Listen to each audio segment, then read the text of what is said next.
Kevin Jackson Radio Show.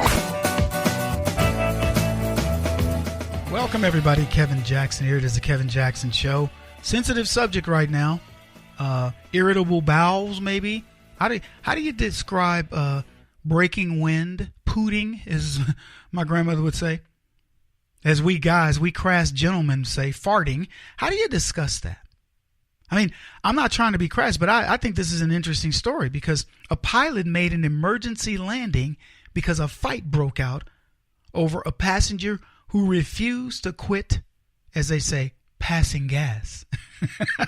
Is that the way you say it politely? Would you please stop passing gas, sir? Hey, hello, would anyone like some gas? Farting. It's a word, man. But you know what I mean? When we build these shows, we literally sit around for hours going, should we say farting or should we say passing gas, pooting? How should we delicately handle this bodily function that everybody does? Flatulence. That's the clinical term, isn't it? Flatulence. I don't know why. I'd like to know the roots of that. Flatulence, like disturbance. Flat disturbance. It's not that flat. Anyway, it's a nasty thing. It's obviously part of who we are as human beings. Smell of sulfur. Could be worse. You eat like asparagus or Brussels sprouts. Whoa, Lord. Don't be, There's no song by Johnny Taylor called Don't Want Bump No More with No Big Fat Woman. Don't want bump no more with no big fat woman. Ba-dum, ba-dum. Don't want bump no more. That was when music was just something else, man. Lyrically, don't want to bump no more with no big fat woman. I mean, come on. Top that. If you do feel like you can top it and give me your favorite lyrics to a song, I'm happy to listen to it. KJRadio.com or give me a call, 844-551-8255. Maybe we'll talk about that. Favorite lyrics to a song. The best lyrics, like what you played at your wedding. You know, like maybe you got married to a skinny girl and she said, oh, baby, let's play our song. Don't want bump no more with no big fat woman. But then maybe you're the guy that likes doing the butt. Say. Da-da-da. I know there's a lot of white people listening to the show saying, this Kevin's got me fooled today. I thought you said his show was very interesting. And he's talking about bumping with big fat women and doing the butt here. What are we talking about? And then, of course, we round it out with flatulence. It's an interesting story. I'm telling you, it captured my attention. I'm captivated. Emergency landing. A fight broke out because some dude didn't want to stop farting. I was in UIL. I played trombone in high school and junior high. Me and Dale Cole, Dale and I, sorry, my English professor, we got selected. Dale made fourth chair. I made sixth chair, something like that. And there was a guy in between us, and he was a nerdy trombone player. And I said to Dale, to the guy, I said, hey, look, Dale and I are good friends. You mind if I take fifth chair, you take sixth chair? He's like, no, it's all right. No problem. Actually, I take that back. That guy had a problem. He's like, no, I want to do fifth. It was funny because of what I'm remembering is a guy who had only been playing trombone for a year beat us both because we didn't take it that seriously. We didn't practice, but we were good trombone players. Anyway, cut to the farting, Kevin. Right? Yeah, I'm getting there. So we're sitting between the guy sitting between me and Dale, and we're talking around him, like, hey, laughing because we were really best friends. We still are to this day. And this guy, every now and then you just go, holy cow, what was that? We would get crop dusted. You know what a crop dusting is, right? When somebody just comes by and sprays the crop and you're like, what the heck just happened here? And we're going, surely this guy's not sitting here just passing gas right in front of us, and it kept going on the entire time. And it finally got to the point where, white people always rely on the black people to say something. So I said, look, I don't know who's farting, but it ain't me. And I'm sick of it. I'm tired of smelling your nasty farts. And I made a big scene about it. And then, of course, the UIL guy goes, please calm down, sir. Whatever, Mr. Young Man there. But I was tired of getting crop dusted. But two Dutchmen were sitting next to a flatulent passenger, and they asked the guy to stop. But he refused, and he continued to pass gas. And this was on Transavia Airlines from Dubai to Amsterdam, Schiphol. The budget airline crew allegedly did not help the passengers after the complaint. This is what I'm reading this story, leading to a fight between the men. And despite a warning from the pilot, the altercation continued and forced the plane to be diverted to Vienna Airport, where it made an emergency landing. Get out. I've only made one emergency landing in a commercial airline, and it was because a woman got sick and she barely had any oxygen, didn't bring enough oxygen, and she would have died on this plane had they not landed this plane. That is the only time I've ever been diverted. I've never been diverted because somebody farted. Now, I could have been diverted on a flight coming back from New York where some Indian people funked up that plane beyond belief, man. I had to ask the flight attendant to move me. It was so bad. Move the whole group of us. So anyway, that was the only time I would have asked for them to land and get seated. These people smell like 30-day-old funky. I'm just saying, true story. Now, what also happened? They also removed 2 women who said they had nothing to do with it. They were embarrassed. They were a 25-year-old law student and another girl with her. I don't know. You never know what they were about, right? But she said it was humiliating. We had no idea who these boys were. We just had the bad luck to be in the same row. We did nothing. All I will say is that the crew were really provocative and stirring things up. All 4 passengers got released from custody without being charged, but all have been banned from flying Transavia Airlines. Really? Like you'd have to ban me? Get on an airplane and all they're doing is just and nobody doing anything about it? There was a flight, they said a baby cried for 8 hours. 8 hours. Mom just kept saying, oh, you'll be okay. Just stop. You need to stop. 8 hours. I mean, if you had kids, you know how that can be. You try to get a kid quiet fast, man. Not just for your own sanity, but when you're around other people, you try to make it doubly fast. Man. They went on to say this at Transavia. Our crew must ensure a safe flight. When passengers pose risk, they immediately intervene. Our people are trained for that. They also know well where the boundaries are. I don't know. All I can tell you is if you got to sit next to somebody that will not control their flatulence, a fight can ensue. We got a lot to talk about today. Back in a minute. This is the Kevin Jackson Radio Show. Do you owe back taxes to the IRS or state? The secret to avoiding the IRS nightmare is to seek professional representation. My friends at Security Tax Associates provide the most cost-effective and ethical representation in the industry while helping to avoid seizures, levies, and wage garnishments. Security Tax Associates is here to ensure that the appropriate steps are taken to permanently eliminate any possibility of future tax burdens once and for all. For a free, no-obligation consultation, contact Security Tax Associates, 844-779-4177. That's 844-779-4177. 844-779-4177. Or visit them at securitytaxassociates.com.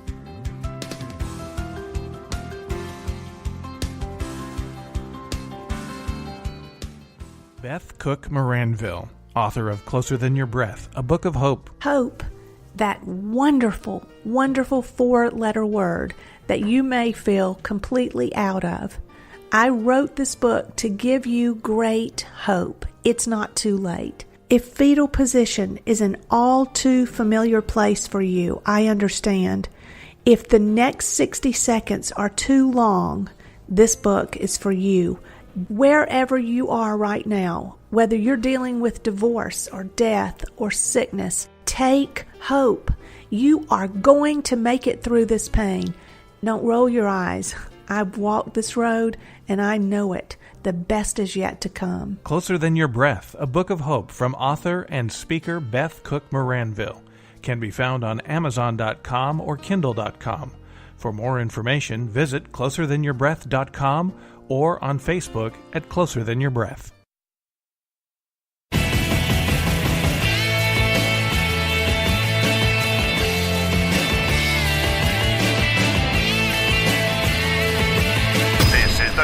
Jackson Radio Show. All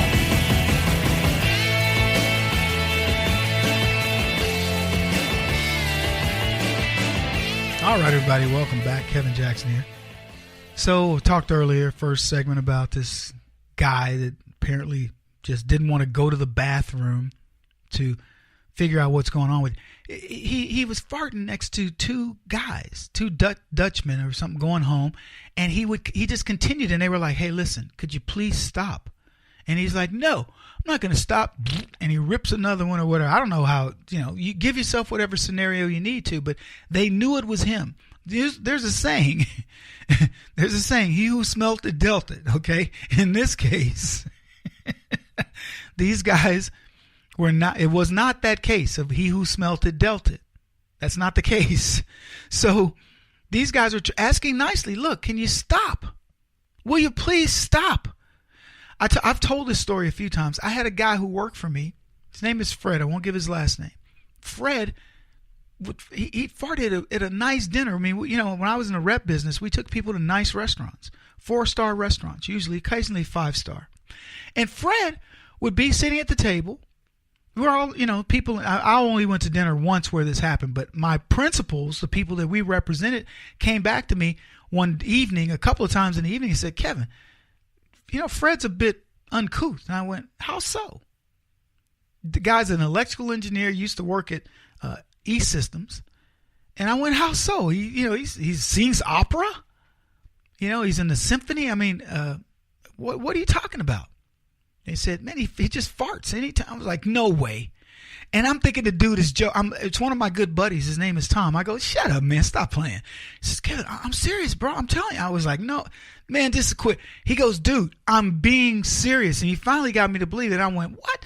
So I had a conversation with Fred. He convinced me that it was the truth. I thought it was going to be these candid camera things.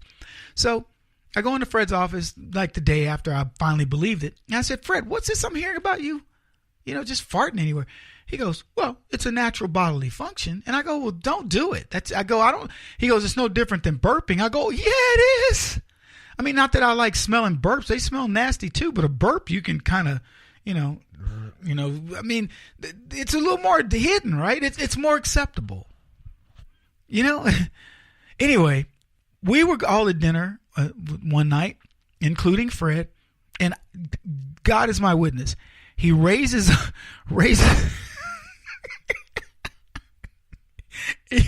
he raises up a butt cheek, leans to one side, raises up a butt cheek, and rips one. I'm not talking about what they call them, silent but deadlies.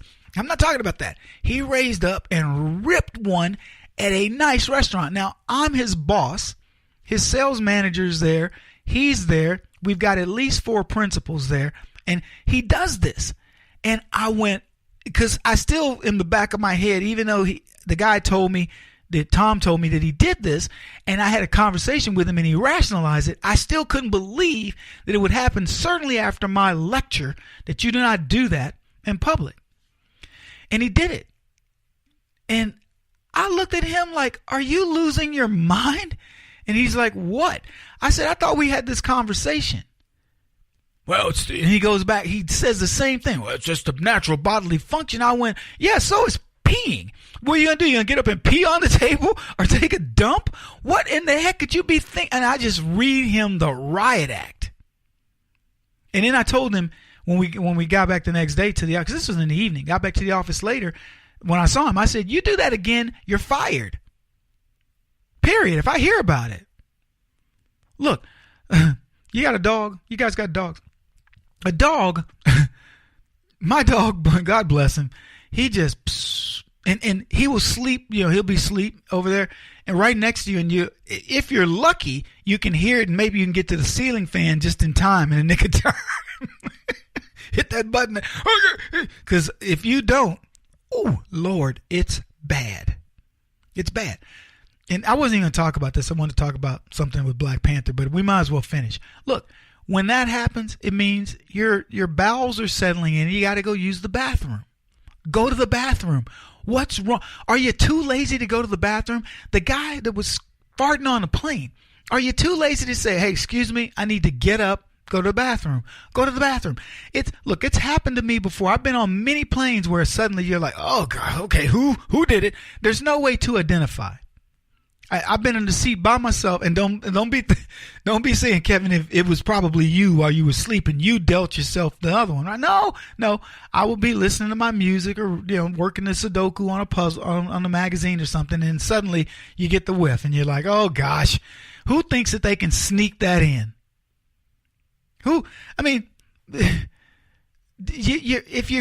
Look, don't cut one thinking, okay, nobody's going to smell it. And see, I'm going to tell you something. This is what women do.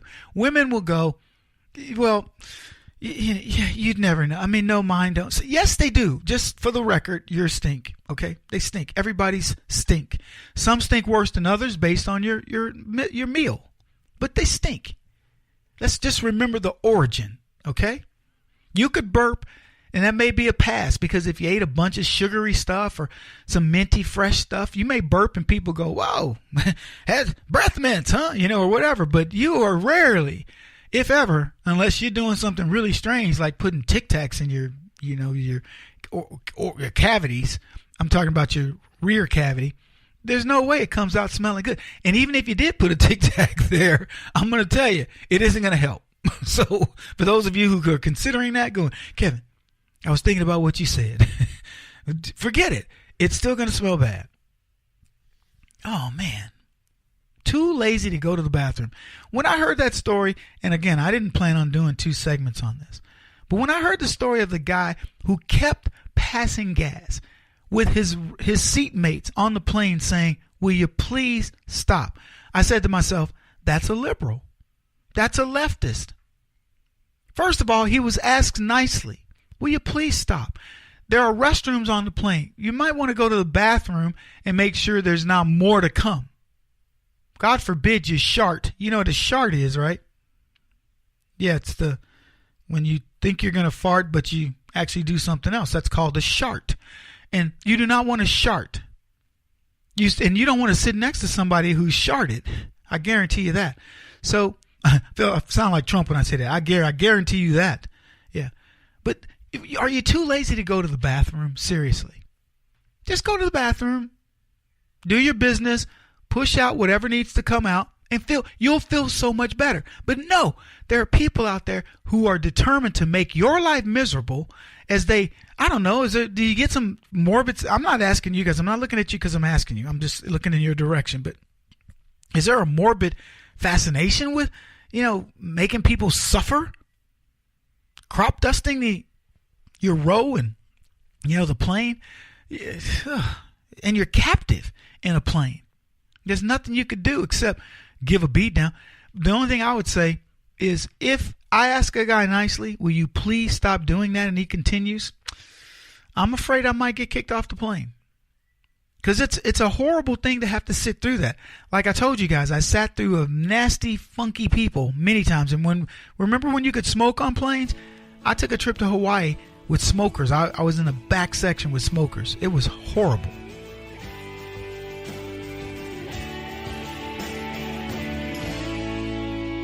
This is the Kevin Jackson Radio Show.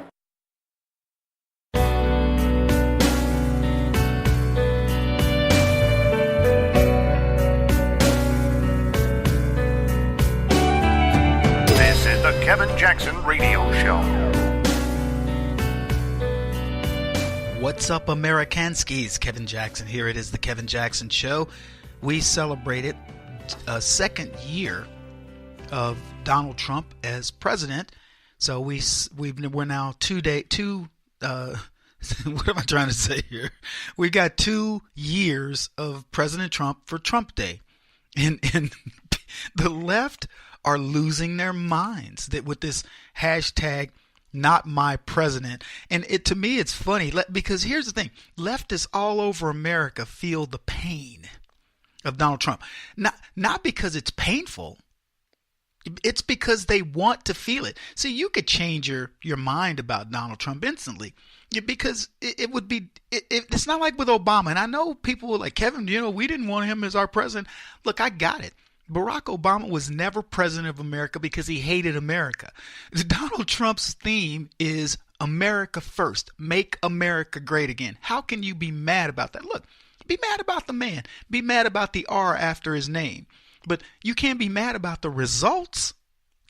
With Barack Obama, we could be mad about the results. This is a guy that the first time in the history of this republic said, I'm going to take money out of your pocket. I'm going to force you to get a product that the government says you must buy. I want you to think about that. The government is forcing you to do something. You must buy this. It would be like them saying, you must buy Coca-Cola. Why? I don't like Coca-Cola. I like, Mountain Dew or something else. Nope, you must buy Coca-Cola. You'd be like, that's crazy. Well, you must buy insurance. Why? It's for the public good. Well, should I eat less fat? Should I eat less cholesterol? Should I have to run 3 miles a day? What else could I do that's for the public good because it's a public safety in the sense of you're going to be healthier. It's going to, reduce the amount of money we spend in healthcare. There's all kinds of stuff we could do to make that very same point. It's ridiculous, but he did it. And then all the things that they're mad about today. We want immigration reform. We want gun control. They did nothing. By the way, they weren't going to get either one of those. You want to know why? Because they didn't want it. They understand the common sense around having legal immigration. They understand the common sense around having guns because most of them carry guns or have people around them who do. But they want to pretend that they want to get something done. They need that strife. And so now they're mad because we have a guy that'll get things done who says, look, we got immigration reform we're going to deal with. Oh, we'll just get the courts to do. Get the courts. Let me tell you something, folks. Donald Trump's going to win in the end. Trump Day.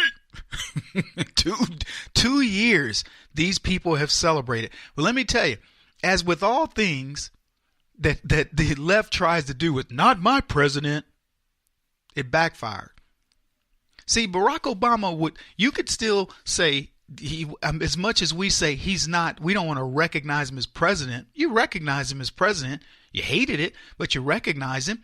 But here's the thing. Had he done really well, and I've said this before on the show, I'd be going, that dude was a rock star. He sucked. Get used to it, leftists. He sucked. And let me tell you something else you can get used to. We're closing down the border. We will keep our guns, and we're going to be voting you suckers out every 2 years, and specifically in 2020 again. And we'll win in 2024. I'm going to tell you, we will win over the next 10 years. The Republicans will gain. It's going to be some ebb and flow, but we're going to gain governorships. We're going to gain state legislatures and all of it because you know what's happening? People in America are getting their sanity back. So not only was President's Day, and I should have talked about this on that day, but not only was it such a glorious day because we have a great president, it was a glorious day because we no longer have Barack Obama kicking us around. But it was even better than that because the fact that Barack Obama was gone was, what a present for God to give to America. But the bigger present is the fact that we have 2 years in a row not awakened to a President's Day that celebrates Hillary Clinton sitting her big buttocks in the White House. Ooh. And WikiLeaks founder Julian Assange is a big reason, excuse me, why we didn't get a straight up madam as president. When you think of Hillary Clinton as Madam President, let me tell you something. She was prepared to pimp you out. Oh yeah.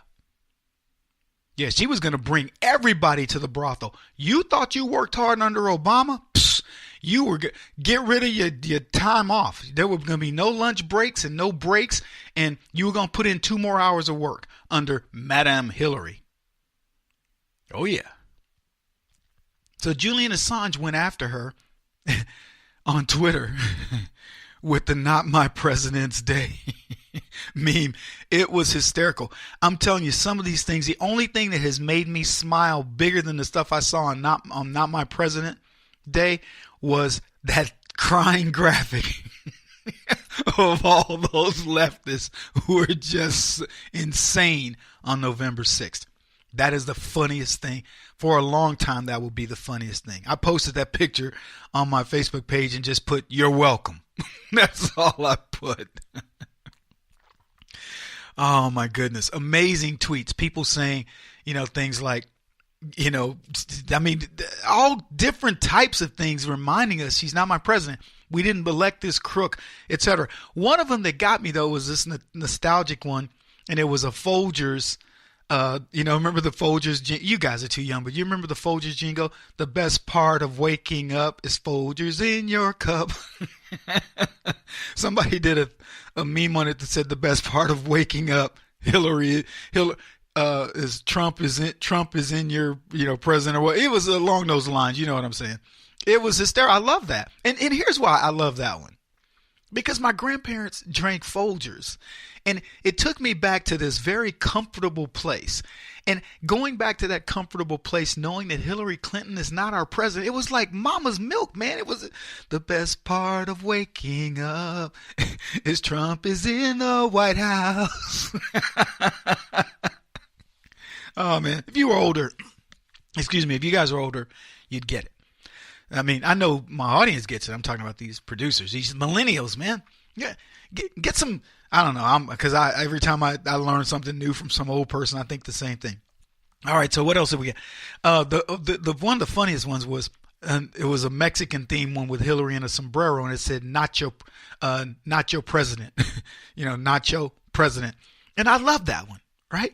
Because it's such a double meaning in that one, because millions of illegals voted, and Hillary Clinton is still not your president. And so that's what I'm saying. The people, my producers talking to me, the people, you guys are the most clever people in the world.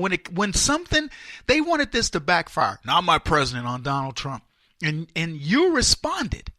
You went, no, not my president, Hillary Clinton, not my president anymore, Barack Obama, not my president. And you did, we, in the old days, I'm just saying, I think we probably would have just been like, oh, just get over it. We would have been all defensive. Now we go on the offensive. Boom. No, not your president. You're right. Hillary Clinton ain't my president. Barack Obama's not my president anymore. Oh, man. And there was one of them. It just had this big muscle-bound dude sitting on a pier, and he was reflecting. And essentially it said something along the lines of, when a meme is so good, you just need a moment to get over it, just to let it soak in. It's so funny. And that's exactly what, as I was going through these tweets, looking at the number of people, by the way, when they did "not my president," and you look it up on a hashtag, because you can look things up in Twitter based on that hashtag, they destroyed Hillary Clinton. The left wanted this to be about Trump. And Joy Reid wrote an entire piece over this. But let me tell you, when it was all said and done, I'm telling you, goodness gracious, people just destroyed the left. Some of these it was like MasterCard commercials. But my favorite one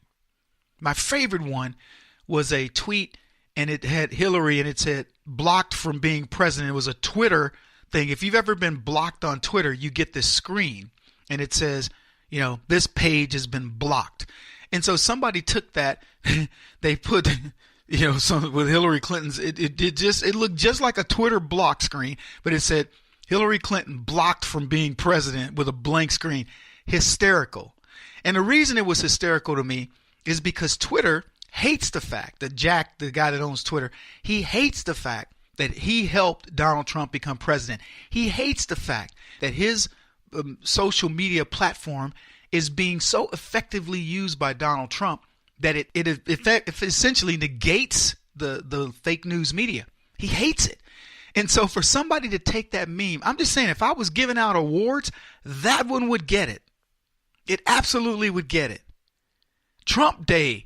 We emerged, folks, from the dark ages, pun intended, got rid of our half-black president, got ourselves a white Republican president, a person you can criticize. You can love him, you can hate him, but nobody's going to be mad at you either way.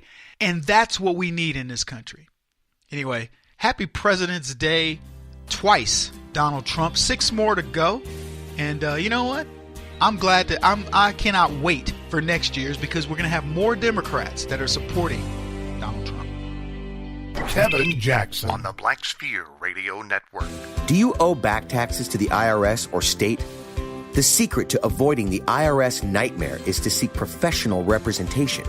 My friends at Security Tax Associates provide the most cost-effective and ethical representation in the industry while helping to avoid seizures, levies, and wage garnishments.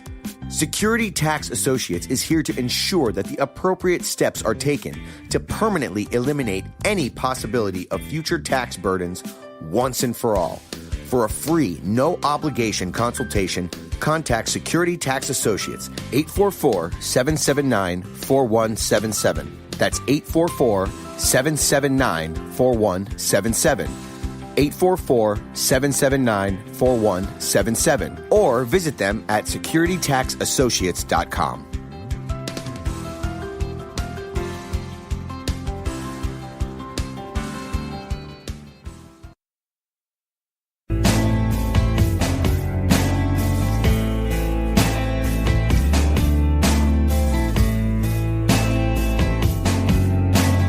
Putting an end to identity politics. This is the Kevin Jackson Radio Show.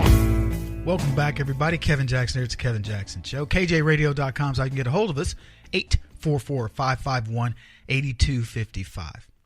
So when Donald Trump, I call it whatever you want. It's uncanny to watch Donald Trump, go after somebody, Starbucks, Target, whatever, and to watch their fall from grace. And some people he doesn't even go after. They come after him, like Snoop Dogg, fall from grace. Eminem, fall from grace. I'm talking about sales plummet, can't get anybody's attention. I'm sure in their circles they still, garner some attention. Kathy Griffin, movie stars. It doesn't matter who it is. Jennifer, what's her face? Lawrence. She's now retired. Things like this. Here's my point. If you buck Donald Trump, you think it's the thing to do. I'm talking about leftists. I know we don't. But you think it's the thing to do, and it backfires. Now, I'm not telling you that Donald Trump's 100% right or whatever. There are things we disagree on, and it'll happen.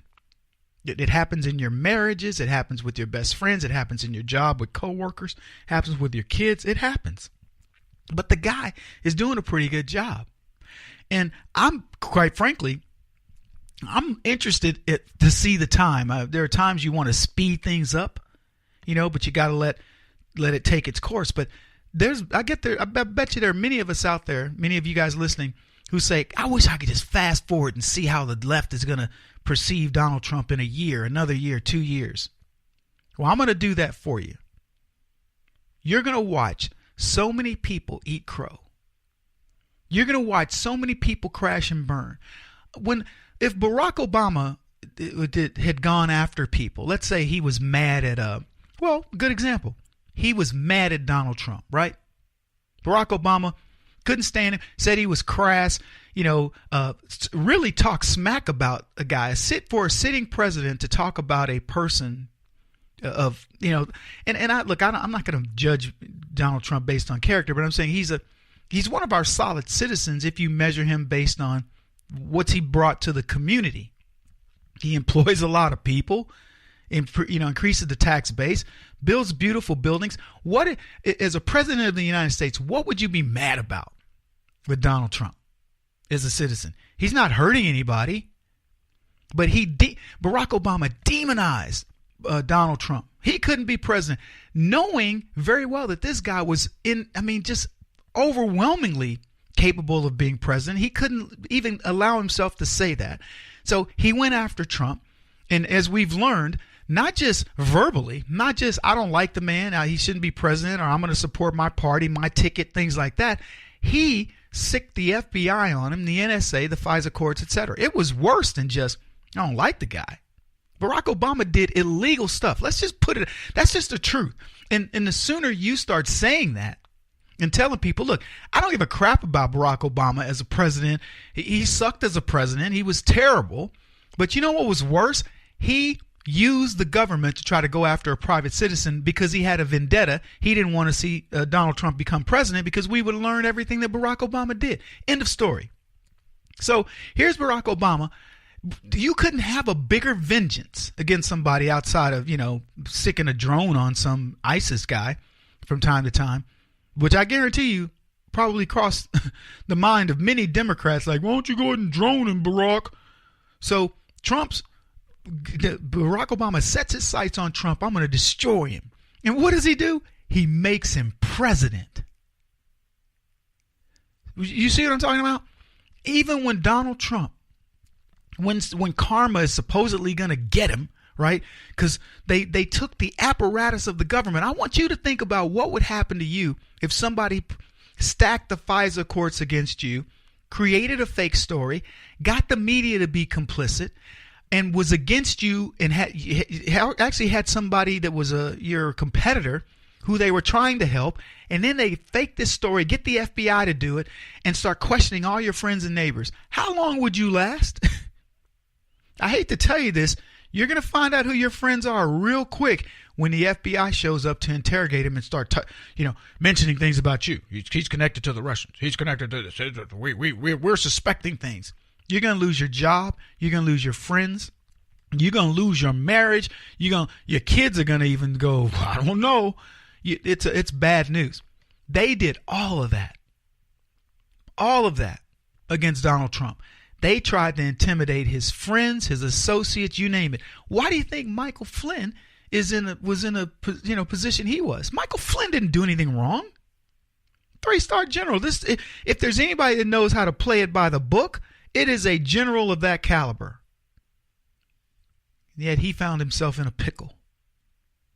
So Barack Obama says, I'm going to go after Donald Trump. Goes after him, and Trump becomes president. I want that to sink in. Now, Trump goes after every one of the Republican candidates, gone. Goes after Hillary Clinton, gone. Beginning to set his sights on Barack Obama, he'll soon be gone. Trump, go back, folks. Don't do yourself a favor. You're going to think this man is possessed. He will tweet something. Next thing you know, things start to happen. Tweets about Mexico, the wall. He tweets about MS-13 gangs. Tweets about ISIS. I'm going to kick their butt off the face of the earth. When this man finally says, okay, time to get something done, he gets something done. If I was Barack Obama, I would keep my head in the rat hole. I would not look out, because that's how you get eaten. So anyway, Trump sets his sights on people, and boom, they're gone. But when people set their sights on him, it backfires. And I'm thinking particularly now of Lindsey Vonn. And look, there was another skater, and Adam or Andrew Lipon or Ripon or something like that. I truly don't know his name. It's not worth remembering. This is a guy, I think he finished 10th behind 2 other Americans, said, I'm not going to the White House. Yeah, only the winners go. I talked about this the other day. When did the White House, you go to the Olympics, you do something good, when did that become automatic? You get a letter. So here's your letter. Boom. The president should say, I'm only going to invite the people that I want to invite. And look, that's a prerogative. I told you, we heard a while back that this was when Barack Obama was in the White House, and we heard he was going to invite black conservatives to come up and meet with him. And I was like, well, I hope he sends me the letter, because I'm going to publicly reject it. And I know it sounds very much like this guy, but I didn't reject Barack Obama because he's a bad person. I reject his policies. There's nothing Barack Obama was going to tell me that was going to change my mind as far as a policy position goes, from a political point of view. Now, people would go, Kevin, you should go and let him talk to you. Okay, I get what you're saying, but there was nothing he could tell me. It was only going to be a media fest for him to say, I've reached out to black Republicans, etc. Now, if I were an athlete, I've said this many times, I would go to the White House. If it were about athletics, I'd say, he's the president, I'm going to the White House. If that's what the protocol is, why not? I don't care who's in the White House when I win my gold medals.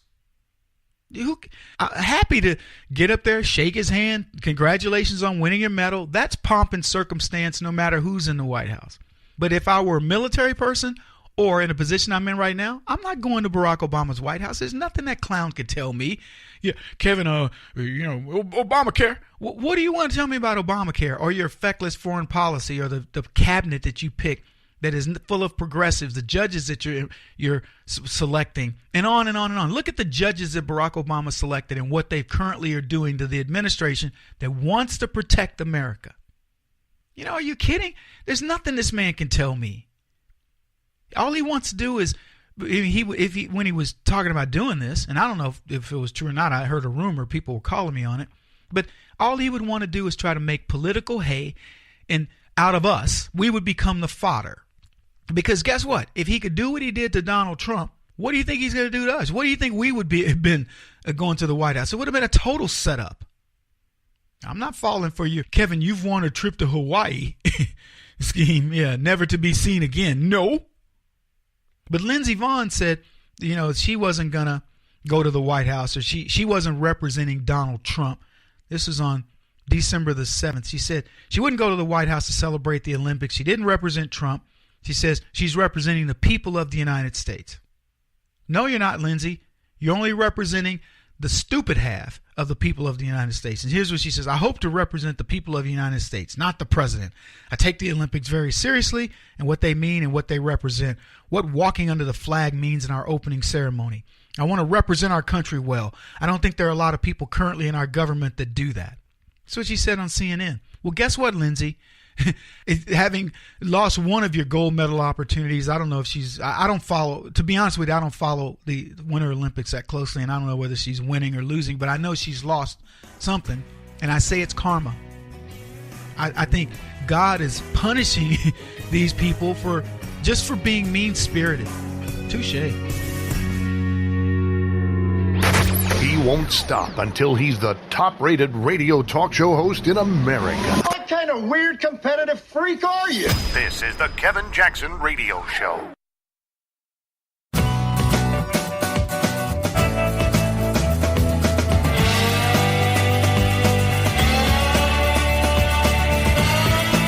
This is the Kevin Jackson Radio Show. Welcome, everybody. Kevin Jackson here. Another hour of the Kevin Jackson Show. KJRadio.com, 844-551-8255. Jot that number down, 844-551-8255. Always good to hear from you guys, whether you write, email, text, whatever, or you call. I believe I'm one of the most accessible people on the planet. You write to me. I give you my phone number. Now, I can't, always answer the phone, and my voicemail only holds 6 messages, as there's a reason for that, because I don't want to have to listen to tons of them. But if you call that number, you can always leave a message. I will get it. If we're on at the time, we'll put you on the show, whatever. And if we don't put you on the show at that time and you want to be on, we'll put you on later. You guys know it. I get back with you. And I want to do that because this is not about me. This is your show.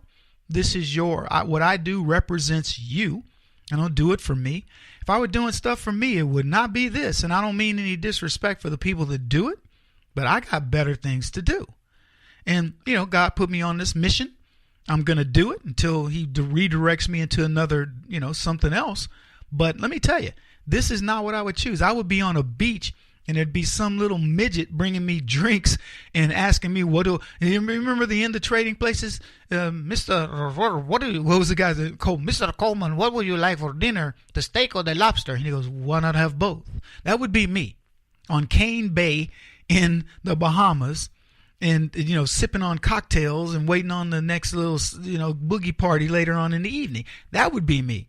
Or I'd be watching some maestro play music and learning how to play music. Or I'd be gallivanting through France working on my language skills.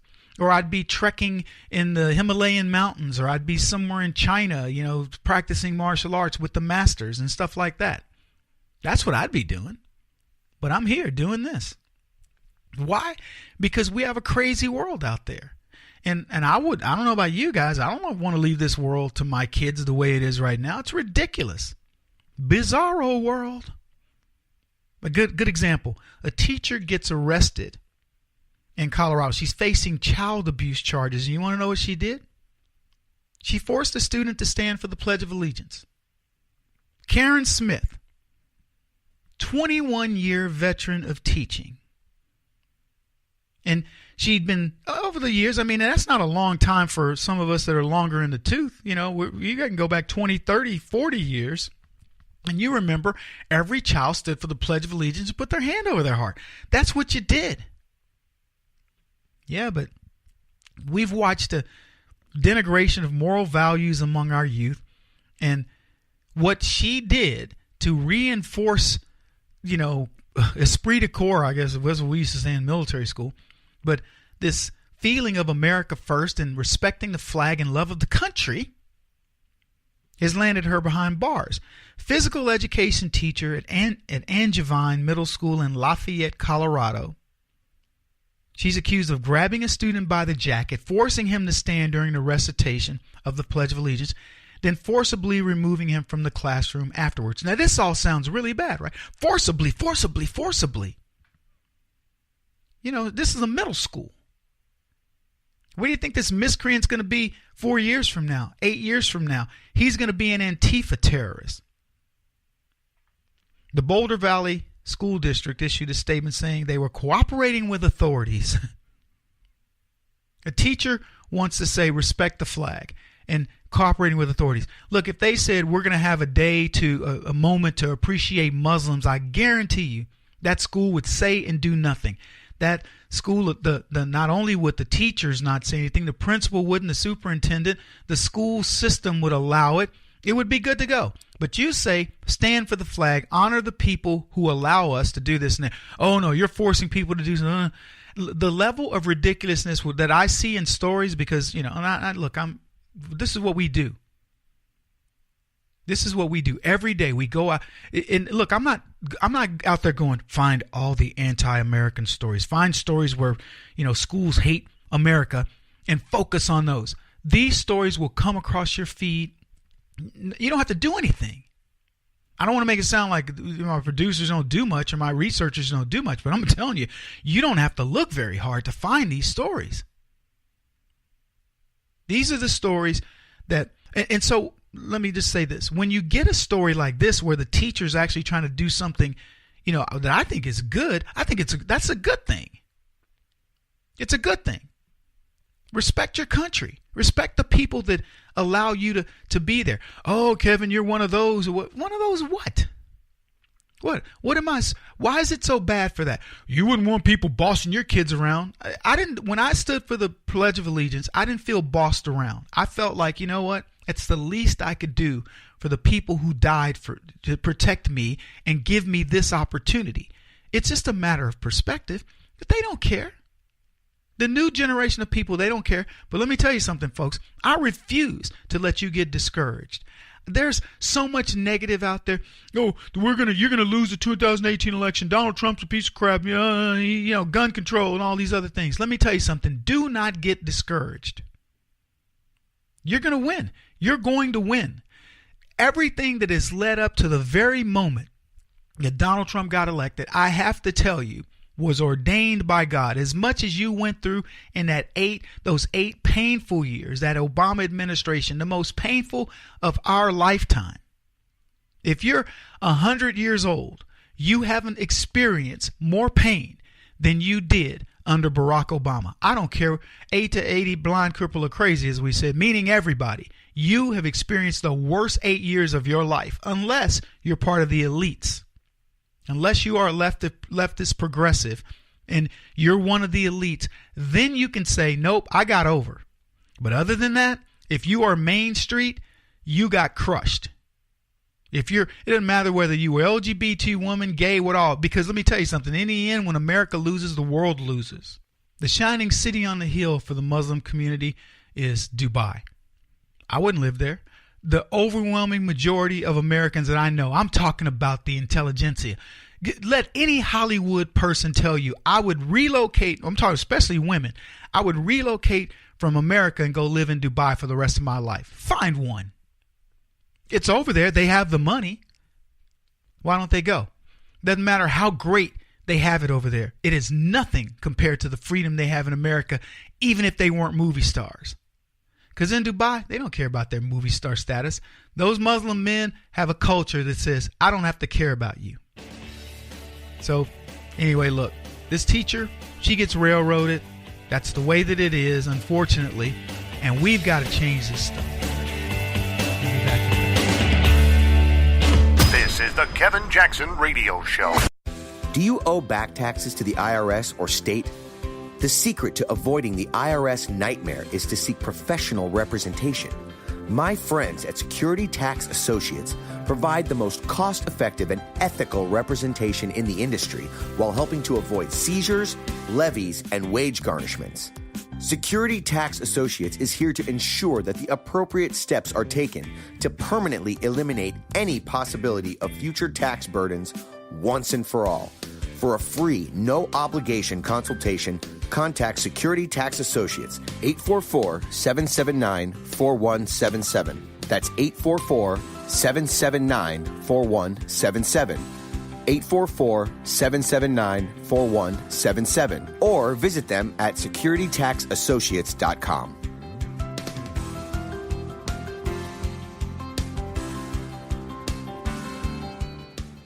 Beth Cook Moranville, author of Closer Than Your Breath, a book of hope. Hope, that wonderful, wonderful 4-letter word that you may feel completely out of. I wrote this book to give you great hope. It's not too late. If fetal position is an all too familiar place for you, I understand. If the next 60 seconds are too long, this book is for you. Wherever you are right now, whether you're dealing with divorce or death or sickness, take hope. You are going to make it through this pain. Don't roll your eyes. I've walked this road and I know it. The best is yet to come. Closer Than Your Breath, a book of hope from author and speaker Beth Cook Moranville, can be found on Amazon.com or Kindle.com. For more information, visit closerthanyourBreath.com or on Facebook at Closer Than Your Breath.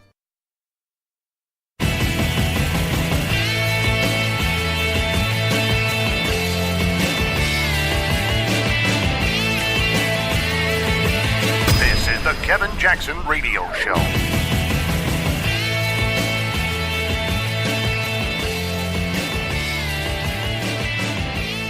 Welcome back, everybody. Kevin Jackson here. We got some important stuff to talk about today, but if we don't get to some of these other things, I'm telling you, the topics just slip by. And I'll give you an example. Romney's back. He wants to become the senator of Utah, replacing Senator Orrin Hatch. Now, Senator Orrin Hatch has been a rhino his entire career. Happy that he's gone to some degree, right? Because he hasn't been the best representative of Republicans. I'm talking about the people who put Republic in Republicans. But when Donald Trump took office, Orrin Hatch started thinking very differently. He's talked about Donald Trump having the guts to actually tackle problems. I bet you there are a lot of congressmen and senators who are saying to themselves, man, this is what we were sent here for. Donald Trump is saying, why don't you guys act?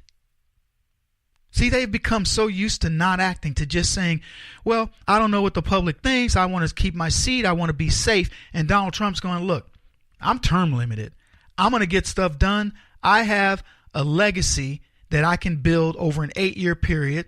That's 2 college degrees, times for college degrees. And if you're smart, it's time for 4 of them. Time enough for 4 college degrees. And he's saying, I'm going to study this and I'm going to get things done. And year 1 was absolutely masterful. The man is a genius in so many levels, because you have to understand all the pressures that the guy's facing. So Orrin Hatch sees this, and I think he's not the only one. I believe many of these politicians are going, holy cow, man, this dude, he comes in and, things that we've wanted to do but we're afraid to address, he addresses. And when Donald Trump gets it to sway to that 51%, which is the polling, but it's really more like 67 in reality, these guys jump on board. Tax cuts are a perfect example. I mean, look, the leadership was never going to let tax cuts happen. Even though Barack Obama asked for them, they weren't going to get it.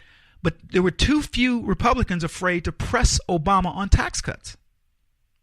See, leadership, if I'd been in Congress, I would have said, man, this dude knows nothing about economics. He's coming here, he's ruining the economy. And unless he passes tax cuts, he's an idiot. And I would have gone and met with companies and said, look, I've already got a consortium of governors who say if you come to their state, they'll do this for you. They'll give you tax, breaks and things like this. Let's bring those businesses back.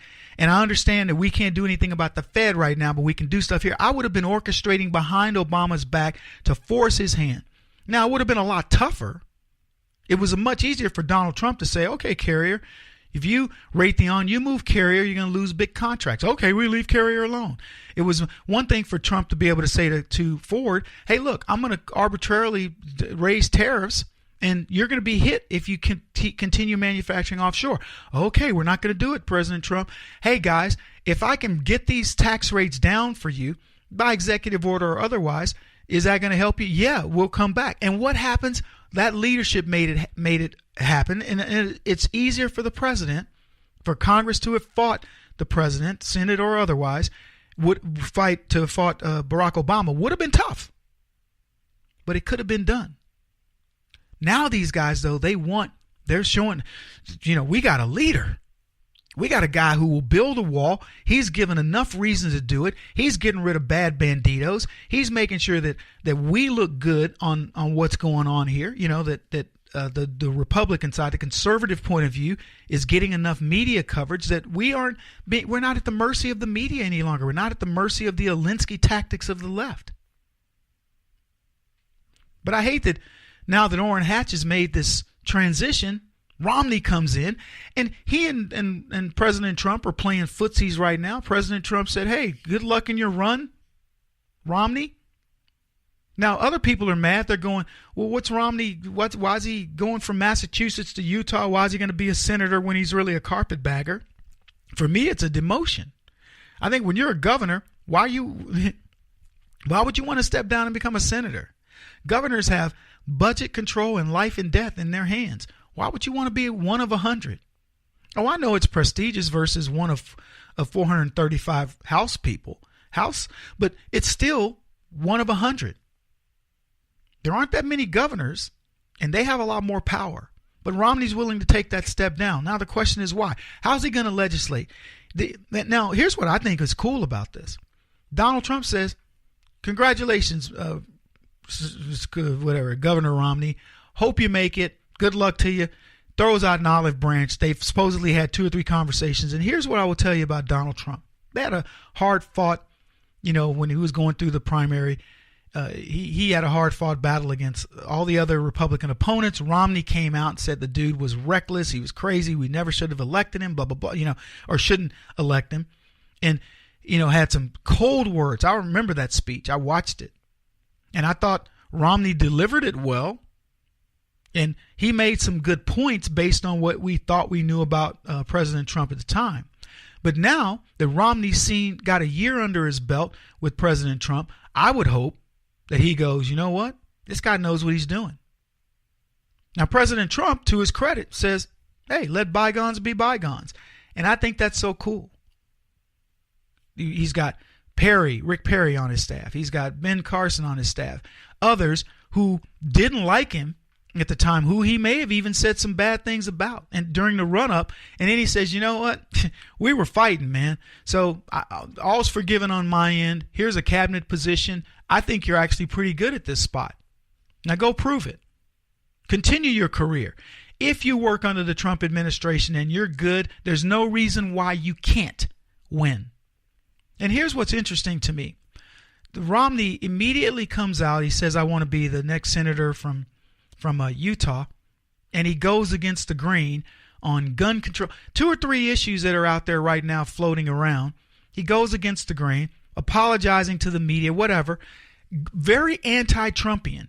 When are the Republicans going to get it and say, you know what? I can stand behind this president and his tactics work. People want truth and they want results.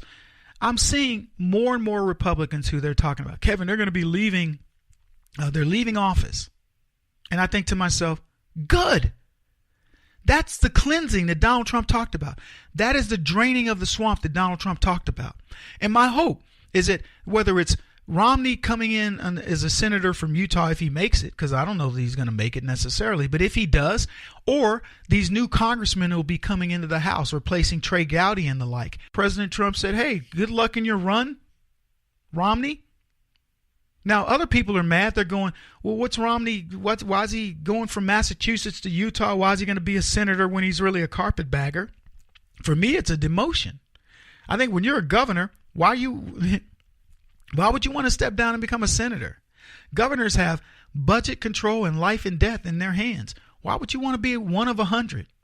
Oh, I know it's prestigious versus one of 435 house, but it's still one of 100.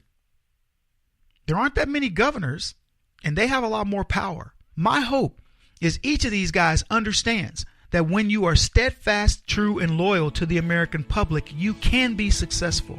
More on this teacher arrest when we come back.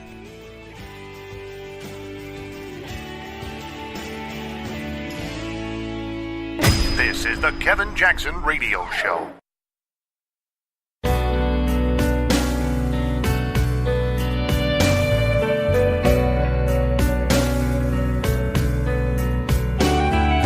This is the Kevin Jackson Radio Show.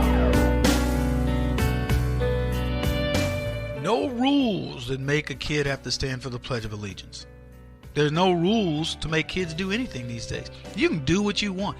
You could be a 5-year-old and smoke reefer in a school. I bet you they would say no. They would probably give the kid call his parents up and say, listen, it's probably not a good idea for them to start this early, but hey, you got some? Smells pretty good. I know it sounds far-fetched. There is nothing that surprises me about the left when it comes to no rules, laissez-faire, do what you want as long as it fits the leftist narrative. Welcome back, everybody. Kevin Jackson here. It's a Kevin Jackson Show. A teacher got arrested for making a kid stand for the Pledge of Allegiance. School district spokesperson says there's no rule that requires a kid to stand for the Pledge of Allegiance. So let me just put it this way. The district doesn't support its employee. An employee says, look, this is the way I handle my class. No, that's a district rule. It doesn't work like this. You remember going from class to class and he would say, boy, Mr. Lifesty, he don't play. You don't mess around in his class, but you could go to Mrs. Gubert's class and she was like a little easier going. That's the way it was. Some places, you got a little more discipline. Others, you got less discipline. That was what. Now it's got to be uniform. Well, if it's got to be uniform, let me ask you this. What about uniform learning? Does every kid learn the same? Is every school the same? Are we all getting the same thing out? Is it a franchise? Do we really have a franchise in education in America? I'm just curious. Glad you guys are listening to the Kevin Jackson Show. Whew, we are dishing it out today. 844-551-8255 if you want to call the show. KJRadio.com if you want to contact us otherwise.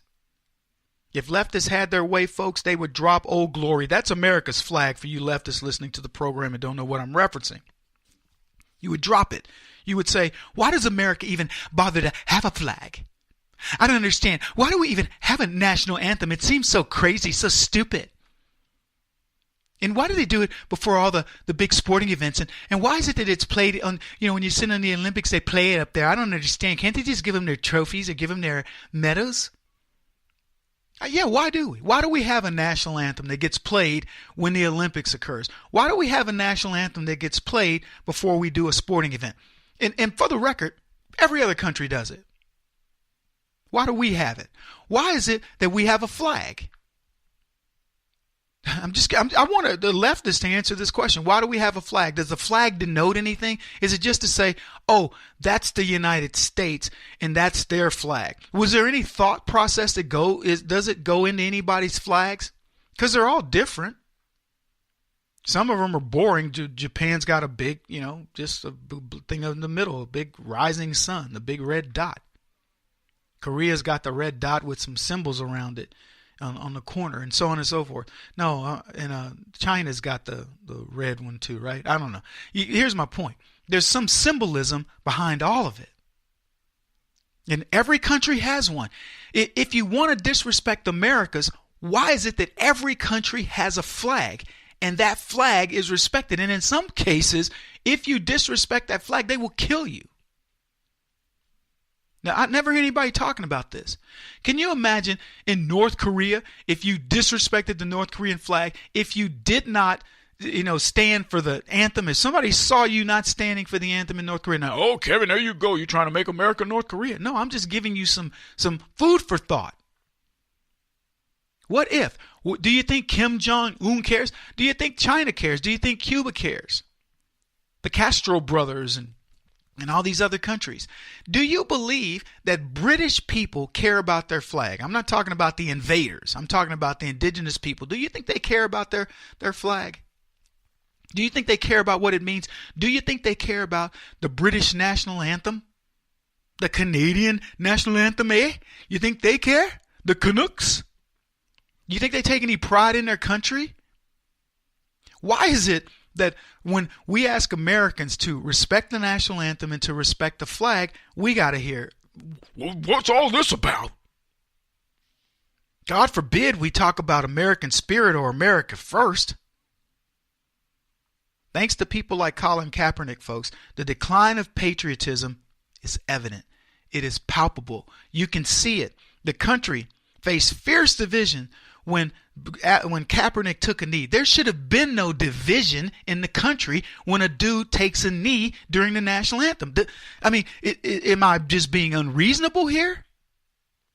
Oh, Kevin, he was protesting the oppression of black people. If Colin Kaepernick were protesting the oppression of black people in Africa, in countries in Africa, I could see it. The oppression of black people in America is ridiculous. It's nonsense. Leftists call him a hero for boycotting the NFL.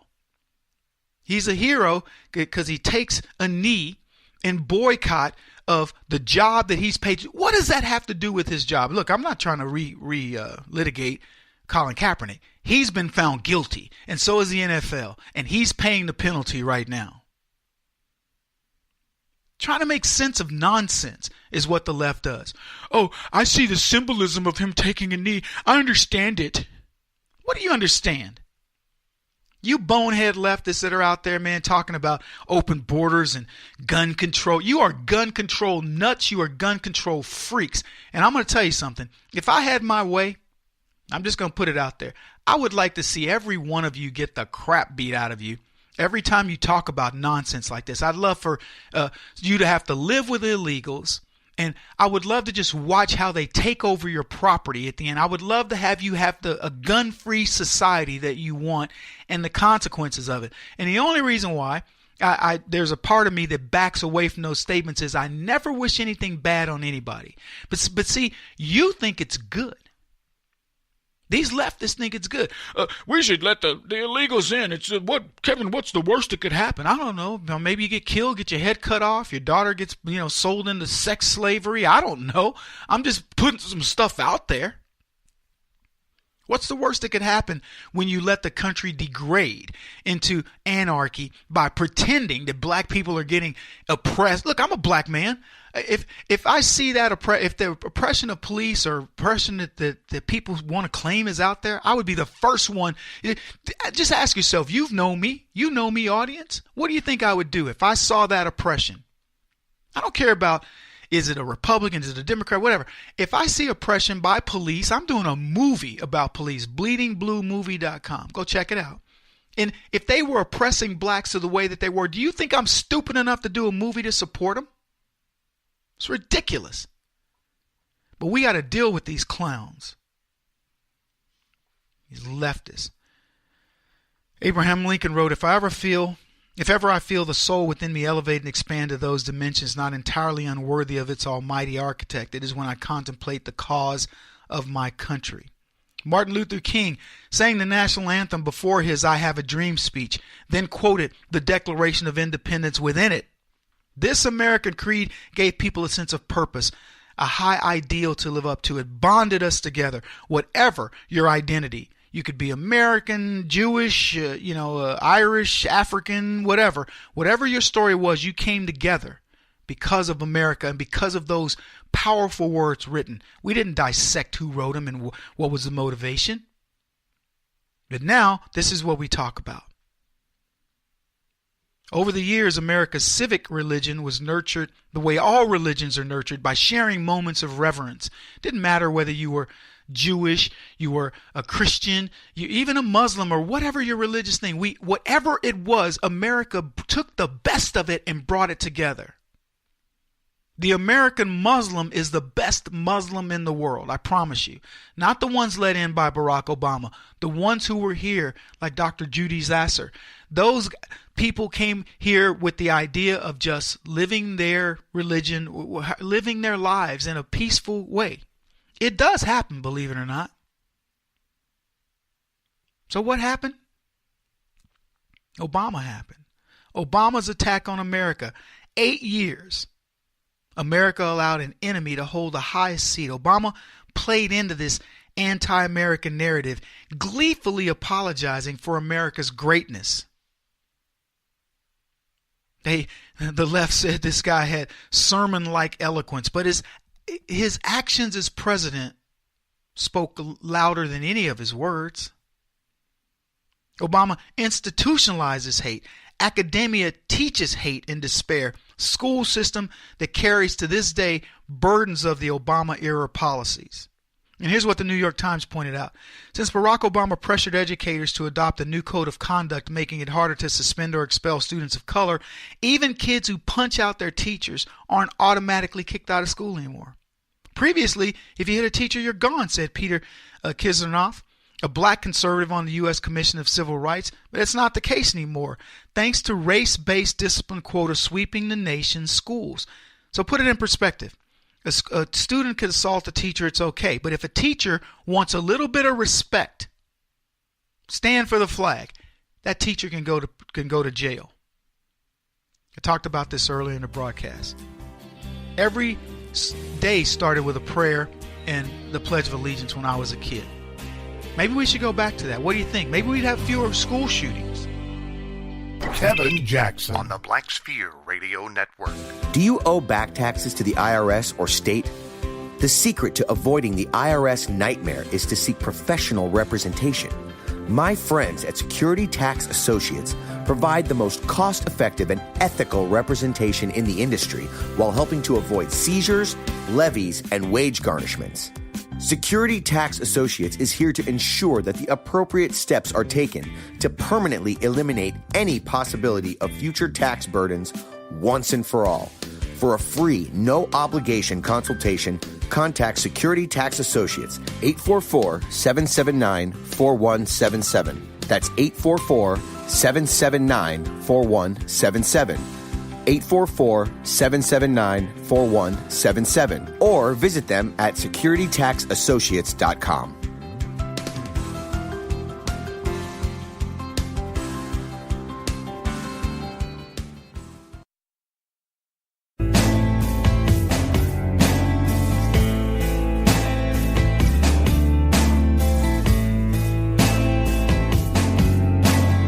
Putting an end to identity politics. This is the Kevin Jackson Radio Show.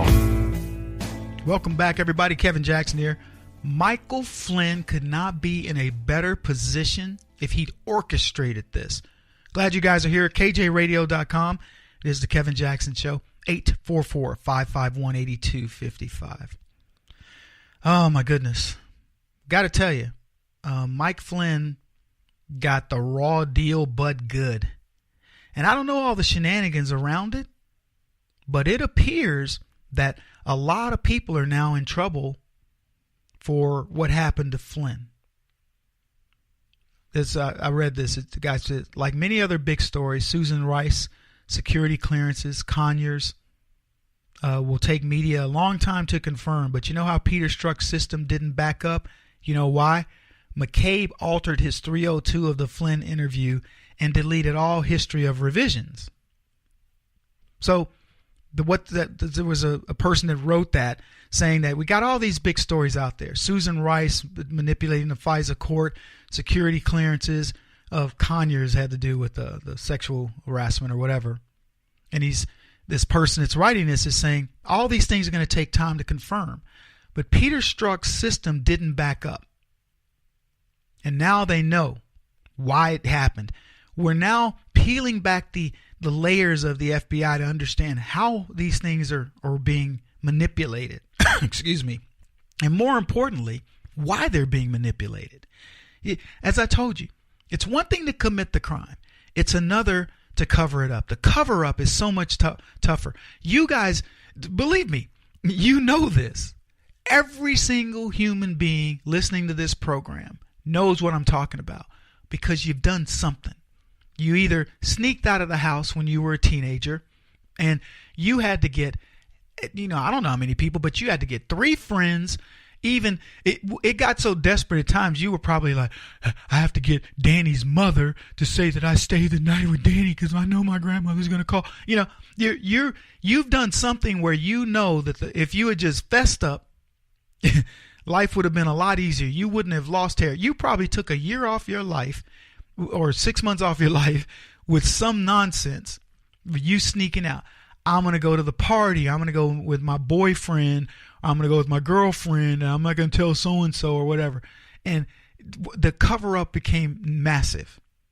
Well, it was really funny, Kev. I saw your car parked out in front of, that adult bookstore, or whatever.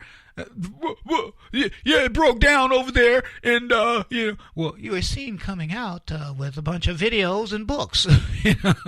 Well, no, I was helping a friend of mine, take those because if we got the car running, I bargained with him to do. And what friend was that? You have a friend that works in the bookstore, and you find yourself just going, because guess what? You snagged. You should have just said, yeah, occasionally I go there. I mean, it's whatever. And that would have been the end of it. It was funny. We were having this discussion in church, and the pastor says, and I believe this wholeheartedly. He says, people look at churches for sanctimonious people that don't do anything wrong. That is so wrong. It is the complete opposite. Church is full of sinners. And if you're smart, you recognize you're a sinner. You don't come in there faking it. Oh, yeah, I'm just here to show off my new clothes, my new car, and to sit amongst the sodomites, the sinners. I am not one of them. I do not have any problems. Let me tell you something. You got lots of problems. Yeah, conservatives, God bless you. I love you, man. You got lots of problems. You got problems with kids. You got problems in your relationships. You got problems. I'm not talking about just your spouse or your girlfriend or whatever. You have problems at work. You got problems with anger management, with alcohol abuse, with all kinds of stuff, sexual addictions. You have all kinds of problems. Admit it. It's okay. That's what, conservatism is about, saying, you know what? I can admit this to you, and brother, I'm going to help you. Sister, I'm going to help you with this. You build yourself up by putting yourself around people who are going to help you understand those problems and deal with them. Not sweep them under the rug and rationalize them and give you a new sense of morality in everything that you do wrong. No, that's why you don't want to tell people stuff. But let me tell you, the quicker that you go, no, this is it. This is me, bada bing, bada boom, the better for you. Leftists don't do that. They do the Harvey Weinstein. They got a few people that cover up and then rationalize it. No, Harvey, you're okay because you make good films. You're giving these young women a break. And Harvey's like, you know what? You're right. Yeah, it's kind of, it's like what I deserve. And so the girls are like, well, I mean, if I'm going to get that big break, I mean, it's just what you got to do. And so they become caught up in it. Oh, I guess it's just the way it is. So that becomes the new morality of Hollywood. Hollywood tries to fool you and say, oh, we're going to fix this thing. Hollywood ain't fixing anything. Not fixing a thing, man. So you got the FBI who runs on the same moral compass, who now says, look, the ends justify the means. If we want to get rid of this crazy man, Donald Trump, and this is the only way we can do it, this is the way it is, baby. Why is everybody complaining? So what? I altered a 302. So what? I got rid of all the interview notes. And then Flynn is trying to go, I don't think I said that. Well, what did I do over here? Which, by the way, I still don't understand how you go to prison, because I would say, look, I don't give a crap what your notes say. You're not getting me, it's a technicality that you did this and you violated the Logan Act or whatever. You know what? I don't really care. What I can tell you is this. You've already talked about intent with Hillary Clinton. I had no intention of violating any acts. So you can go for it. And I said this at the time. I said Donald Trump should not have abandoned Flynn. So yeah, it's proving to be true. What Donald Trump should do right now is he should say, you know what I'm going to do? I'm bringing Flynn back into my administration. Now that he's been cleared, now that we understand what's going on, now that would be a media coup. Because, he's bringing Flynn back. Yeah. How about putting the spotlight on a guy who did nothing wrong, who got railroaded by the left? Saw a tweet. It said, the FBI raided 68-year-old businessman Paul Manafort's home in the middle of the night looking for Russians.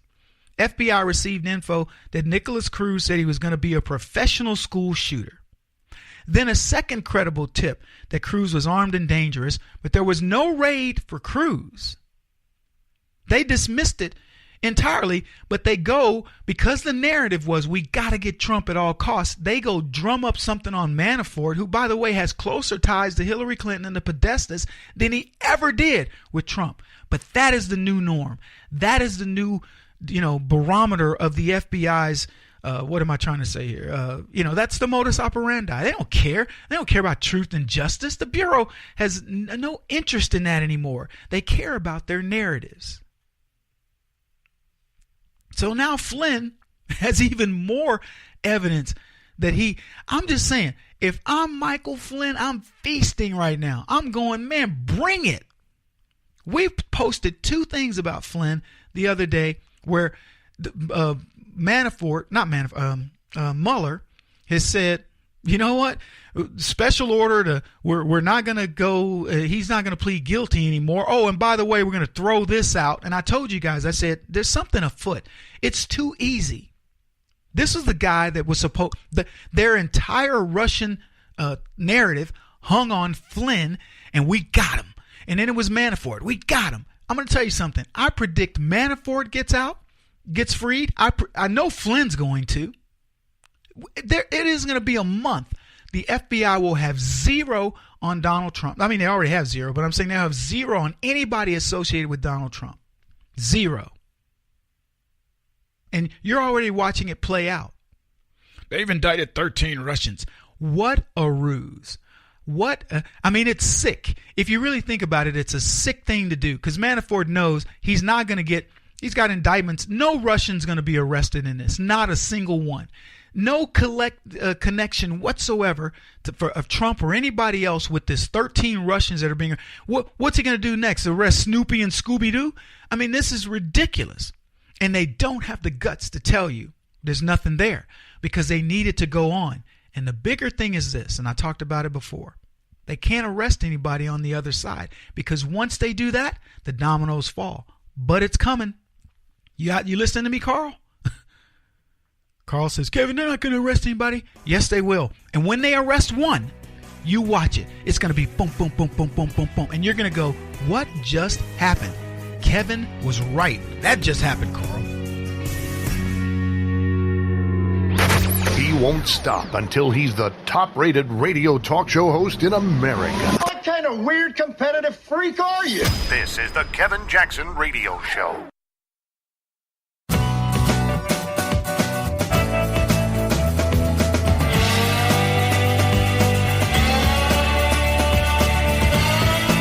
This is the Kevin Jackson Radio Show.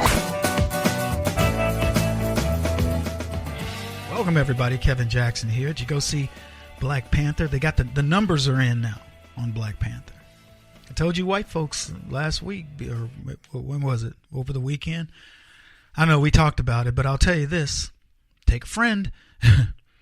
Supposedly there was a fight that broke out somewhere, and then they called the guy a troll. Yeah, they said, the guy who said there was a fight at the Black Panther, during the Black Panther, that was BS or whatever. Come on. Really? I've seen fights at theaters. Believe me, when I was I was at a theater in St. Louis. It's an AMC that's in Brentwood. And let me tell you, it's shocking that people don't get killed in that theater, because doggone stupid people talk the entire film. They're just blah, blah, blah. Oh, man, that dude crazy. Don't go in there. It's a stereotypical theater where too many black people go. And I'm not trying to be anti-black here. I'm just telling you the facts. I've been to the theater 2 or 3 times. It finally got to the point where I said, it was close to me, so it made sense. But I got to the point where it said, doesn't matter how close it is. It's too crazy to go. You don't get to enjoy the film. So I quit going. Went over to the white theater over in Des Peres.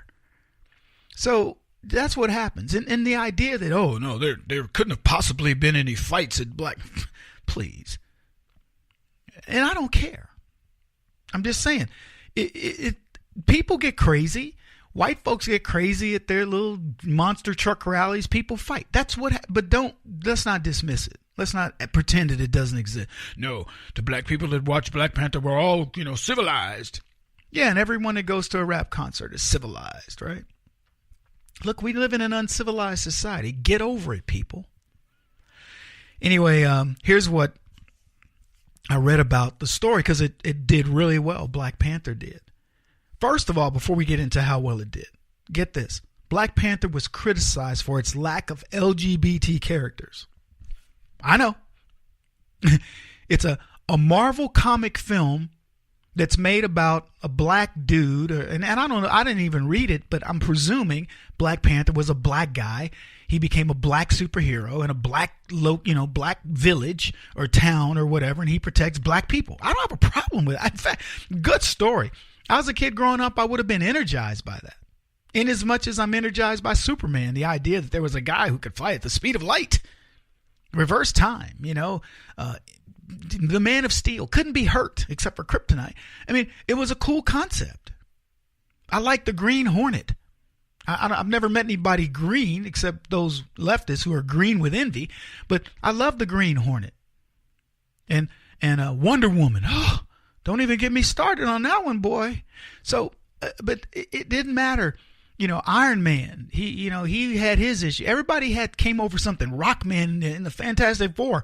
I used to watch the Fantastic Four cartoon. Oh my gosh, I love that cartoon. See, I got all giddy on. I love it. I love it so much. It's so cool. But anyway, yeah, didn't have any gay characters? Were the animals supposed to be gay? Look, just for the LGBT community, just so we're clear, there aren't that many gay animals out there. See, animals have this strange thing that they want to see themselves in the next generation. Parenting is a huge thing. They mate up, they parent, and then the next generation goes and the old people die away.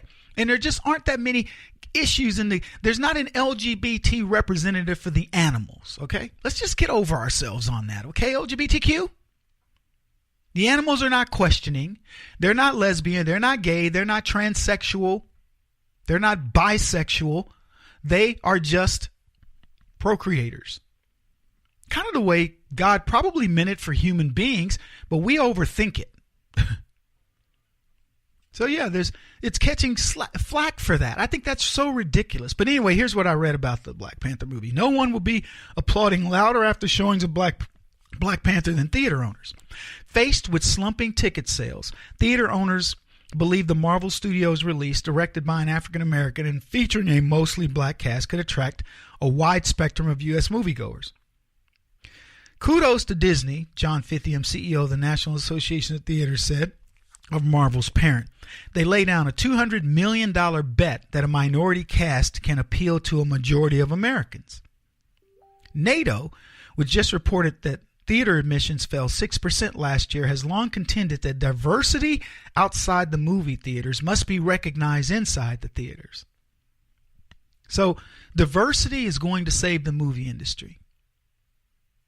There are people like Tyler Perry doing great with his Medea films and others, and they go mainstream, and then the films don't do as well. He did the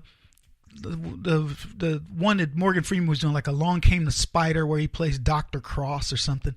Didn't do well at all. He does his films, they do pretty well. The black community comes out to see him. But here's the deal. The black community will come out to see a good film. What they're missing in their diversity, and this is what cracks me up, they're missing the conservative dollar. That's what they're missing. Their ticket sales are slumping for the same reason the NFL's viewership is slumping, and people going to the stadiums is because people are sick and tired of being lectured to in the films. In Black Panther, I watched the fight scene of the bar. And the maker of the film, he's narrating. I chose the colors red, black, and green to symbolize the Pan-African flag. That's why the one girl's wearing red, the other one's wearing green, and of course Black Panther's wearing black. And he goes on to talk about the shapes of the design of the dresses was all meant to symbolize black this, black that. You know what? Just make a movie about Black Panther. Give us some cool fight scenes. Give us a decent storyline. Do it really have to have all the symbols? She's a powerful woman. That's why she takes off her shoe in order to beat up a dude. Okay, great. To show African fighting, she uses a spear. Okay, great. Again, do I really care? I don't care if she uses a bow, a tonfa, a sai, a sword, a gun. It doesn't. Just make it interesting. But what cracks me up is they believe that now look, I'm not mad at a guy for infusing subliminal blackness into a film. That's cool. From a cultural standpoint, being that I have lots of African blood in me, I'm cool. It's always interesting to learn a little bit more. But does it have to be so over the top? And by the way, diversity is not going to save Hollywood. What's going to save Hollywood is it makes films for everybody and takes the politics out. Here was a quote. Kids are finally going to get the black superhero they deserve. And here I thought that was Barack Obama. No, it took Black Panther for black people to feel good about themselves. This is the Kevin Jackson Radio Show. Do you owe back taxes to the IRS or state? The secret to avoiding the IRS nightmare is to seek professional representation. My friends at Security Tax Associates provide the most cost-effective and ethical representation in the industry while helping to avoid seizures, levies, and wage garnishments. Security Tax Associates is here to ensure that the appropriate steps are taken to permanently eliminate any possibility of future tax burdens once and for all. For a free, no-obligation consultation, contact Security Tax Associates, 844-779-4177. That's 844-779-4177. 844-779-4177. Or visit them at securitytaxassociates.com.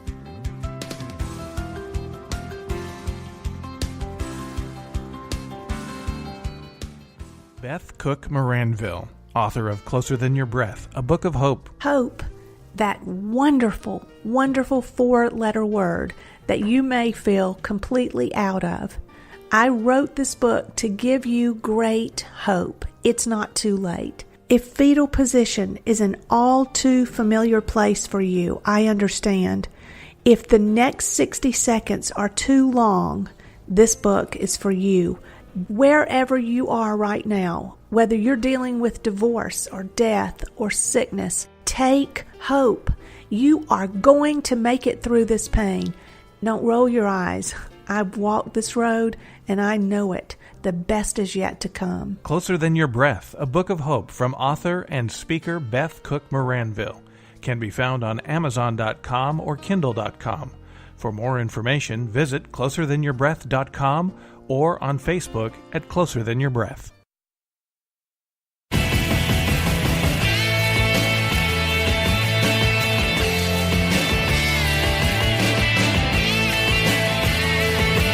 This is the Kevin Jackson Radio Show.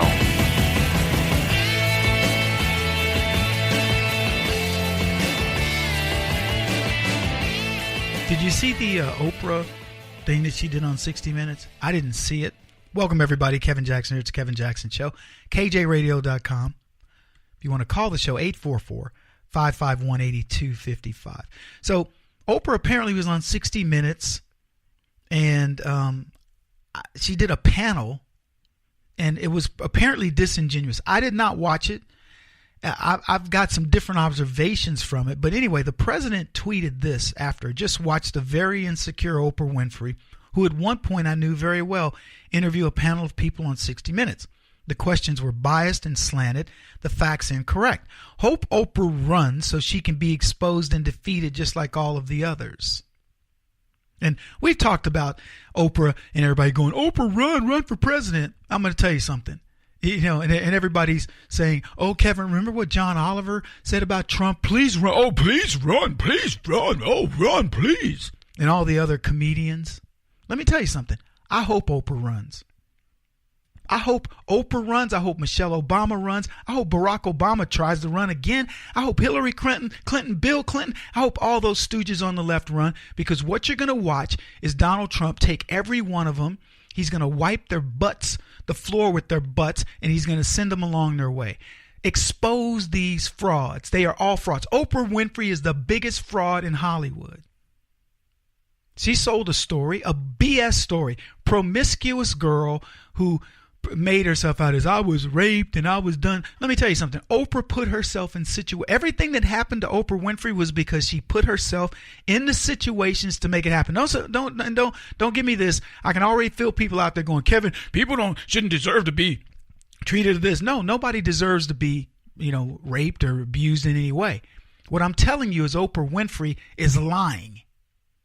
Oprah Winfrey, in many cases, wanted much of what has happened to her, and her story is a fabricated lie. I know there are people out there squeamish right now. Oh my gosh, what is he saying? I don't wish any bad things to happen to people. Whatever legitimately happened to Oprah Winfrey that was traumatic in her life, bad. But what I'm telling you is Oprah Winfrey, if you read her real story, you find out she is a vicious liar. Her life is fabricated. She was as my grandmother would say, a fast girl. She was promiscuous. She was boy crazy. And it took a man to straighten her out and say, look, you got to stop this nonsense. I knew a girl just like her. Good family. I left to go to military school. I came back. They said, this girl is crazy, gone crazy. I mean, boys just, I would never have guessed this about this girl. She was probably 3-4 years younger than I was. And so I always just saw her as this little girl because I wasn't that old myself. But if I'm 17 and she's 13, she's a little girl to me. And so I go to military school. I come back and they're like, man, Karen is gone crazy. She's gone wild. And her mother and father were they were the sanest black folks in the town I grew up in. Seriously. They were just a very nice family. And I would visit every time I come back. I'd visit them, because they were just really nice people. I'm not going to say their names. And I went to see the mom one time, and she wasn't home. And the daughter answered the door, and I said, "Hey, is your mom and dad home?" She goes, "No, my dad's at work. My mom's shopping or something." I said, "Oh, I'll come back." She goes, "You can wait." I said, "No, it's not.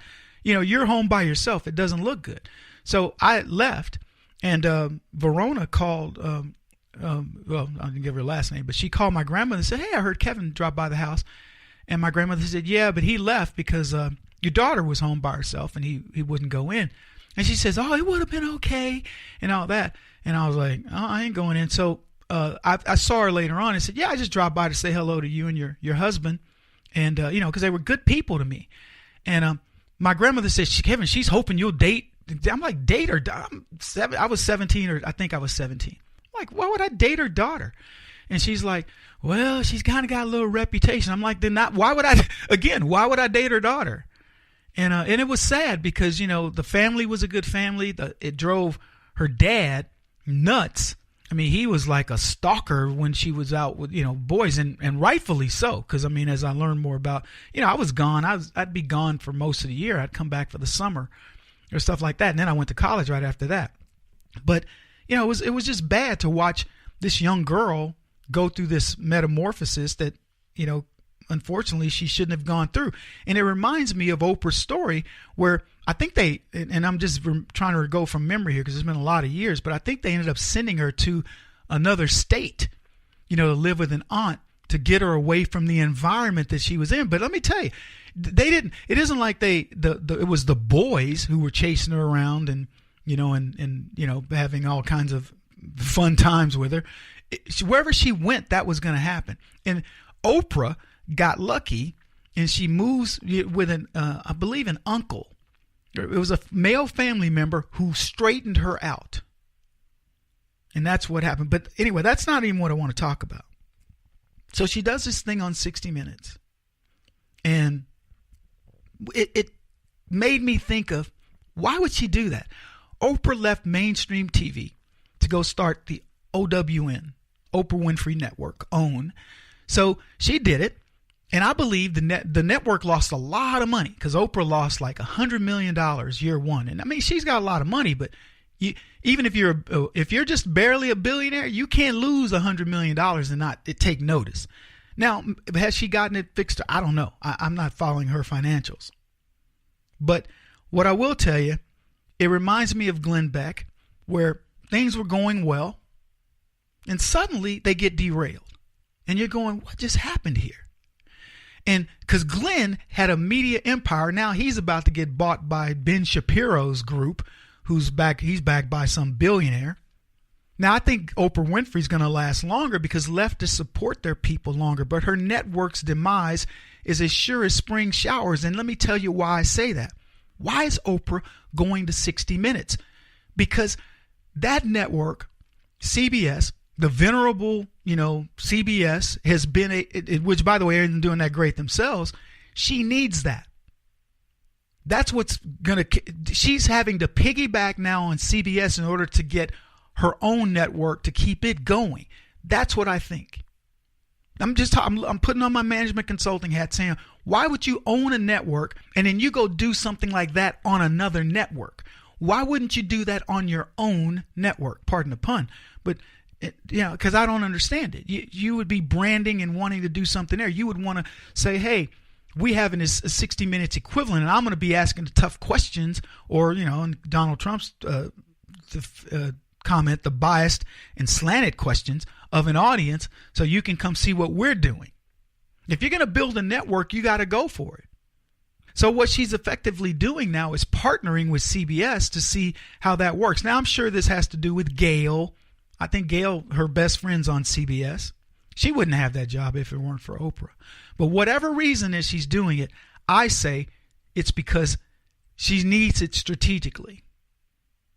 So we'll see what happens. I don't know. It's just kind of one guy's theory about it, but I don't think Oprah's doing that well. And anyway, Donald Trump called her out. I hope she runs for president because, like I said, I'd love to see Donald Trump clean her clock and that of other people that think she'd be the next great woman hope.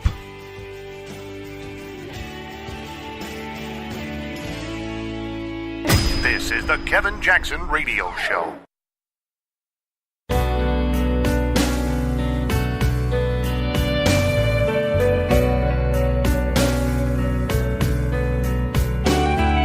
This is the Kevin Jackson Radio Show. Oh my gosh, say it ain't so. Welcome. Well, not my show, Kevin Jackson. I'm glad you guys are here for the Kevin Jackson Show, but tell me there's not more Russian doping. Please tell me that this is not the case. I'm hearing things. Russian doping? Let me tell you. And what may make the fake Russian collusion narrative against President Trump look like child's play, we have a new developing scandal. The Russians have been accused of doping for some time. You guys may not follow the Olympics, but the entire Russian delegation in the Summer Olympics was like, you can't even come back. You guys are doping. We know what you're doing. I mean, they made Lance Armstrong look like a choir boy. They've been using this drug called meldonium. Now, I talked about this, believe it or not, in tennis. Wasn't it Maria Sharapova? Pretty Russian girl. I don't know if she's Russian, but she's Lithuanian or something. But Sharapova, she was accused of using meldonium, and they tied it to like, oh, she has some sort of an issue, and she had to take meldonium, and we didn't know what its benefits were. And let me tell you, meldonium, the minute I heard about it, I started reading about what it does, I was like, shoot. Where can I get this? I was going to fly. I think you have to pick it up in it's one of these Ania countries, like Latvania, Slovenia, Slovenia, Transylvania. It's one of those countries. I was ready to go get me some meldonium. Here's what it said. I found this from a site. It says meldonium shifts the metabolism so that it's geared more towards carbohydrate metabolism rather than fat metabolism. Using carbohydrates as a fuel requires less oxygen to produce energy. So this change can be beneficial in low oxygen conditions. In heart disease, The heart muscle is deprived of oxygen, and the effects of meldonium have been shown to be very beneficial in this disease state. There's also evidence to suggest that meldonium could be beneficial under low oxygen conditions induced by intense endurance exercise. So one of the reviews of the effects on meldonium on exercise, they listed these benefits. So here it is. Decreased levels of lactate and urea in the blood. So it means that you're not building up as much lactic acid. You're just, and I don't know about you, that's one of my major problems, man. I cramp. I cramp easier. I don't know what urea is, but it isn't in your blood. So it takes lactate and urea out of your blood, which means that you can go longer, okay? Improved economy of glycogen. Level of glycogen increased in the cells during long-lasting exercise. Now, I can only presume glycogen is from glycol, glucose and that kind of thing. And again, I'm not a chemist. If there's a chemist in the house, let me know. But I'm guessing this is letting your sugars fire, right? Then it says, improve functional parameters of heart activity, increase physical work capabilities, increase rate of recovery after maximum and submaximal loads, activate CNS functions, and protects against stress. So think about, an endurance sport like the biathlon in the Winter Olympics. I don't know if you've seen these. These guys skate around this thing uphill, downhill, etc. They have to stop, and then they have to dink, and they shoot. And they got to hit 5 targets, and they skate again. Well, I don't know if you've ever done anything like that. It is, try to go uphill on your skis. It is tough as all get out. So I can only imagine meldonium is going to be a big deal, because not only does it give you less lactic acid buildup, when you finally get settled, you're less stressed. You're like, okay, bada bing, bing, bing, bing, bing, bing, and boom, you're off again. So it helps. I can see runners. I can see other athletes where strength endurance counts, taking this drug. But curlers, you know what curling is, right? Of course, it's funny, you watch curling, you don't think it's that big of a deal, but you just find yourself hooked. It's like shuffleboard at the bar. You just find yourself going, this is so cool. Watching these guys sweep that ice and curve the curling rock, whatever they stone around things and stuff. It's really kind of interesting. But it doesn't require steroids. I jokingly said it would shock me to find out that my favorite professional bowler was juicing. Taking the drug, taking the hit on steroids. Or what about a drag racer? I mean, he's in a race for 5 seconds, and they go, well, we have to disqualify so-and-so to drag racer because he's been juicing. Are you kidding? And curling falls into this category. Have you seen curling? I mean, really. So here's what they do. They start off in what looks like a starting block, and they've got this ball, this rock that's got a handle on it, and it's going to slide on the ice.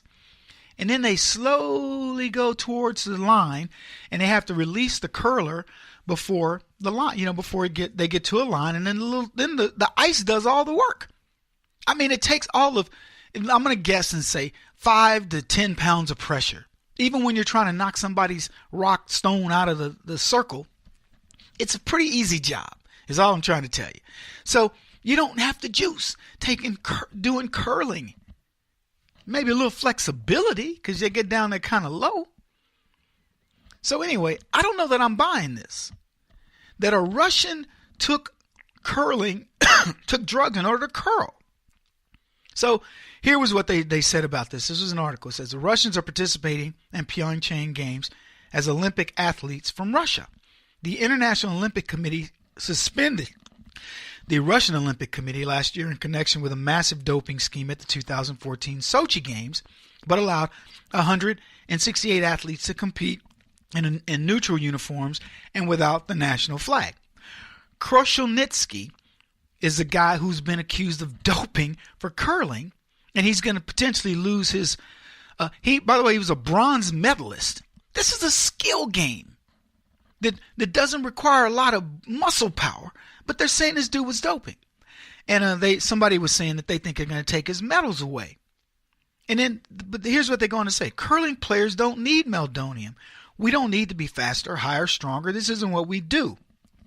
But how to explain what they found in Alexander's blood? He's an absolutely honest athlete and a great guy. No one, including myself, understands it. But then it says this.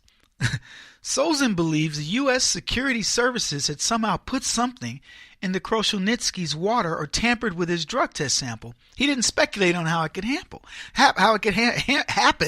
And now look, in the old days, I might have dismissed these allegations by the Russians. I would have said, these Ruskies are just jealous of us. But then I remember we got the FBI, the people who tried to do to the president what they've done. And I no longer dismiss these allegations as complete nonsense because I'm seeing what they're doing to Donald Trump. Trying to tie Donald Trump.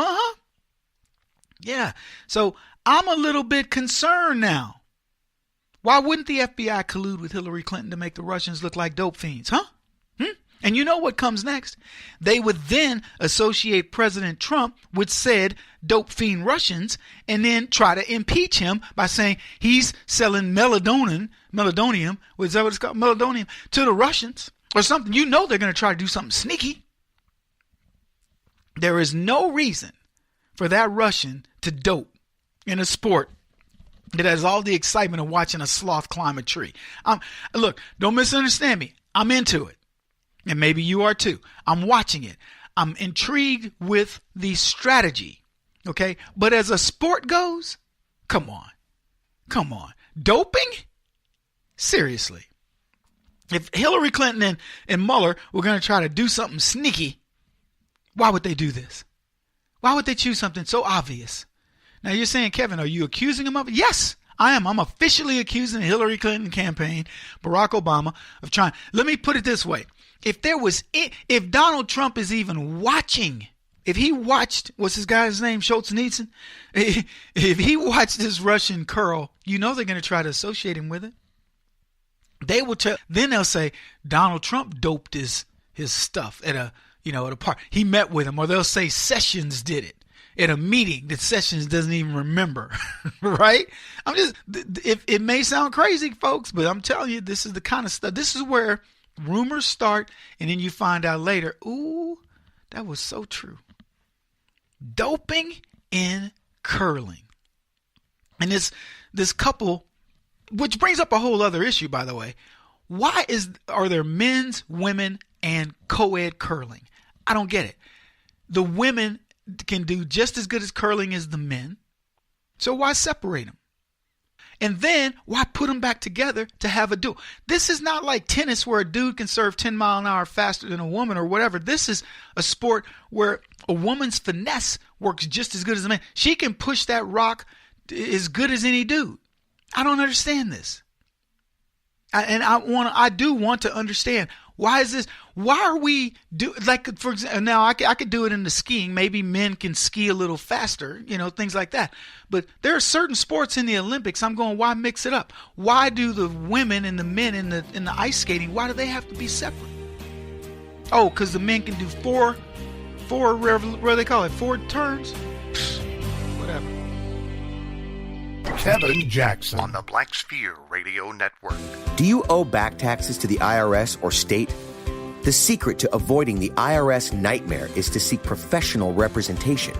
My friends at Security Tax Associates provide the most cost-effective and ethical representation in the industry while helping to avoid seizures, levies, and wage garnishments. Security Tax Associates is here to ensure that the appropriate steps are taken to permanently eliminate any possibility of future tax burdens once and for all. For a free, no-obligation consultation, contact Security Tax Associates, 844-779-4177. That's 844-779-4177. 844-779-4177, or visit them at securitytaxassociates.com.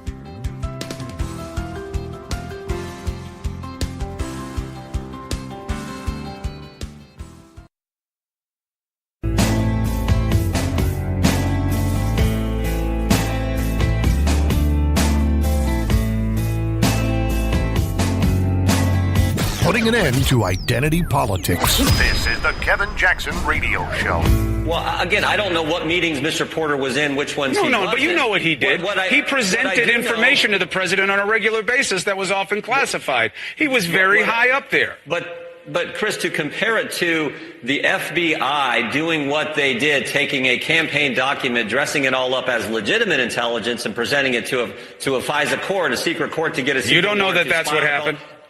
We do know that's what happened. You don't know that's what happened? To compare it to that, I think is not an apt comparison. All right, fine. So let's go with your own comparison. Let's jump to that. You do not know what happened in that FISA application. You guys keep calling it a secret court, which is not fair to the American people. The FISA court was created as an oversight mechanism by Congress. Chris, it's not a secret court, and you haven't even seen the application. Chris, have you ever read a transcript from the FISA court? Have you ever seen an application taken to the FISA court? We haven't. I haven't. But that's why I don't have an opinion about them. I don't judge them when I haven't seen them. Well, but we know people who have seen the application and what they've told us was in that application. And Trey Gowdy, since then, who will now be on the show today, he wants to resign. He wants to get away from this mess, and he says it doesn't change the Russia probe. Well, it does change the fact that we now know that they took a campaign document to a court to get a secret warrant to spy on a fellow citizen. That is a fact. It was part of an application. That's why I've called on Christopher Wray to let us see the application. I called on him 2 months ago. Show us the application. Show us the transcript. I'm for making everything transparent, including the Democrat memo, frankly, when it's done in a way that's consistent with our sources and methods and not jeopardizing the lives that's a big if, though, right? But that gives you intelligence community. But that's a hedge. Everything because being you transparent. Hold on a second.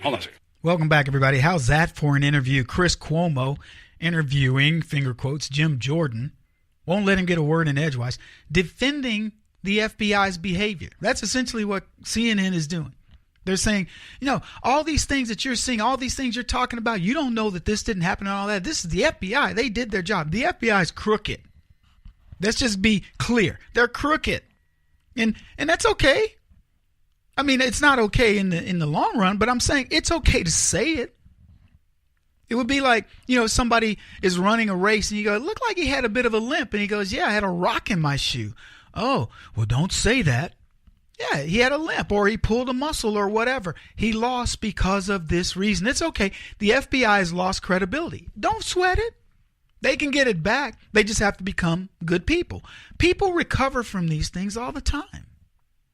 But the left, no, you can't. How dare you talk down this honorable institution, this venerable institution that's been around for decades? It's because they did some things wrong. That's that simple. They're not perfect. I don't look at them and go, oh my gosh, the FBI, it's impossible to recover. Government can recover. All of these things are fixable, but here's what you got to do. You got to admit it. You got to say, I'm wrong. I screwed up. It's very difficult for the left to do that. They can't admit that. Here's what a Twitter person said. Philip, he says, lefties, you aren't mad at the media for lying about Trump Russia for a year. You're mad at Trump for being innocent. You wanted our leader to be in cahoots with Russia. Think about that. If that's not blind, baseless, media-induced hatred of POTUS, what is it? That is exactly what it is. Philip Schuler at 5 Rights nailed it. That's all this is. This is the left so want to vindicate themselves that they have to berate you. They have to belittle you. I would have been saying to Chris Cuomo, let me tell you something, Chris, you are the biggest idiot if you think you're going to get the American people to believe that the FBI did nothing wrong here. They broke procedure in every way. Where are the Hillary Clinton notes? Tell me where the FBI performed an investigation and you have no notes. Also, shouldn't we be looking at all of the FBI's text, given what we've learned about Peter Strzok and Lisa Page? Where are all of their text? Shouldn't their text be open records? Oh, by the way, we've learned they do things to make sure that their text they don't have to follow the procedures to document everything that they put on text. How do you feel about that, Chris? I mean, this is bizarre. How do you feel about an FBI director, James Comey, who we know to be crooked, who we know lied about every single thing that he said about Hillary Clinton. He's part of the conspiracy to help this woman get off across the board. We know a dossier was created, not by Donald Trump, not by the Russians. Peter Steele, who shipped that dossier to, with the help of Fusion GPS, he creates this dossier that the Democrats paid for. We know that. They then publish it in Yahoo or somewhere, and then the FBI says, oh, well, hey, it's been published. It must be real. We'll use that to get FISA warrants that they then get against Donald Trump, and you have not a single person indicted that's directly related to Trump, and the ones that you have indicted that are indirectly related to him are about to be freed. Let's answer those questions. Before you ask me anything, let's answer those questions. Tucker Carlson tweeted this. He says, let's say you were an authoritarian and you wanted to weaken the American democracy. How would you do it? Number one, you'd ban free speech. Number two, you'd disarm the country. Number three, you'd undermine families and churches. And number four, empower unelected bureaucrats. Trump isn't doing that, but the ruling class is. The other thing I would tell you that you would do to undermine the country and to weaken it is you would have a corrupt government. A government so corrupt that it would take one of its stellar citizens, a person who's living the American dream and giving that opportunity to thousands, tens of thousands of others. And you say, we're going to demonize him. We're going to make him a bad guy. I'd add that to the list, Tucker, if I were you, but that's just me and you. Adam Baldwin tweeted this. This has to do with the shooting. He says, so which is it? Are children assets to be protected, or are they just adults in tiny people's bodies? Are they sexual beings, or are they innocents? Are they rational actors, or are they still emotionally developing? Because with the left, they pick and choose. See, I see kids as needing to be protected. Protected not only physically, but protected mentally. When people say to me all the time, Kevin, you got a problem with gay people and teaching kids about gay? I go, I don't have a problem with teaching people with people discovering gayness. None at all. And I'm just using that as an example. You could use guns. I don't have a problem with kids discovering guns when it's done in the right context. I don't have a problem with kids coming of age sexually when it's done in the right context.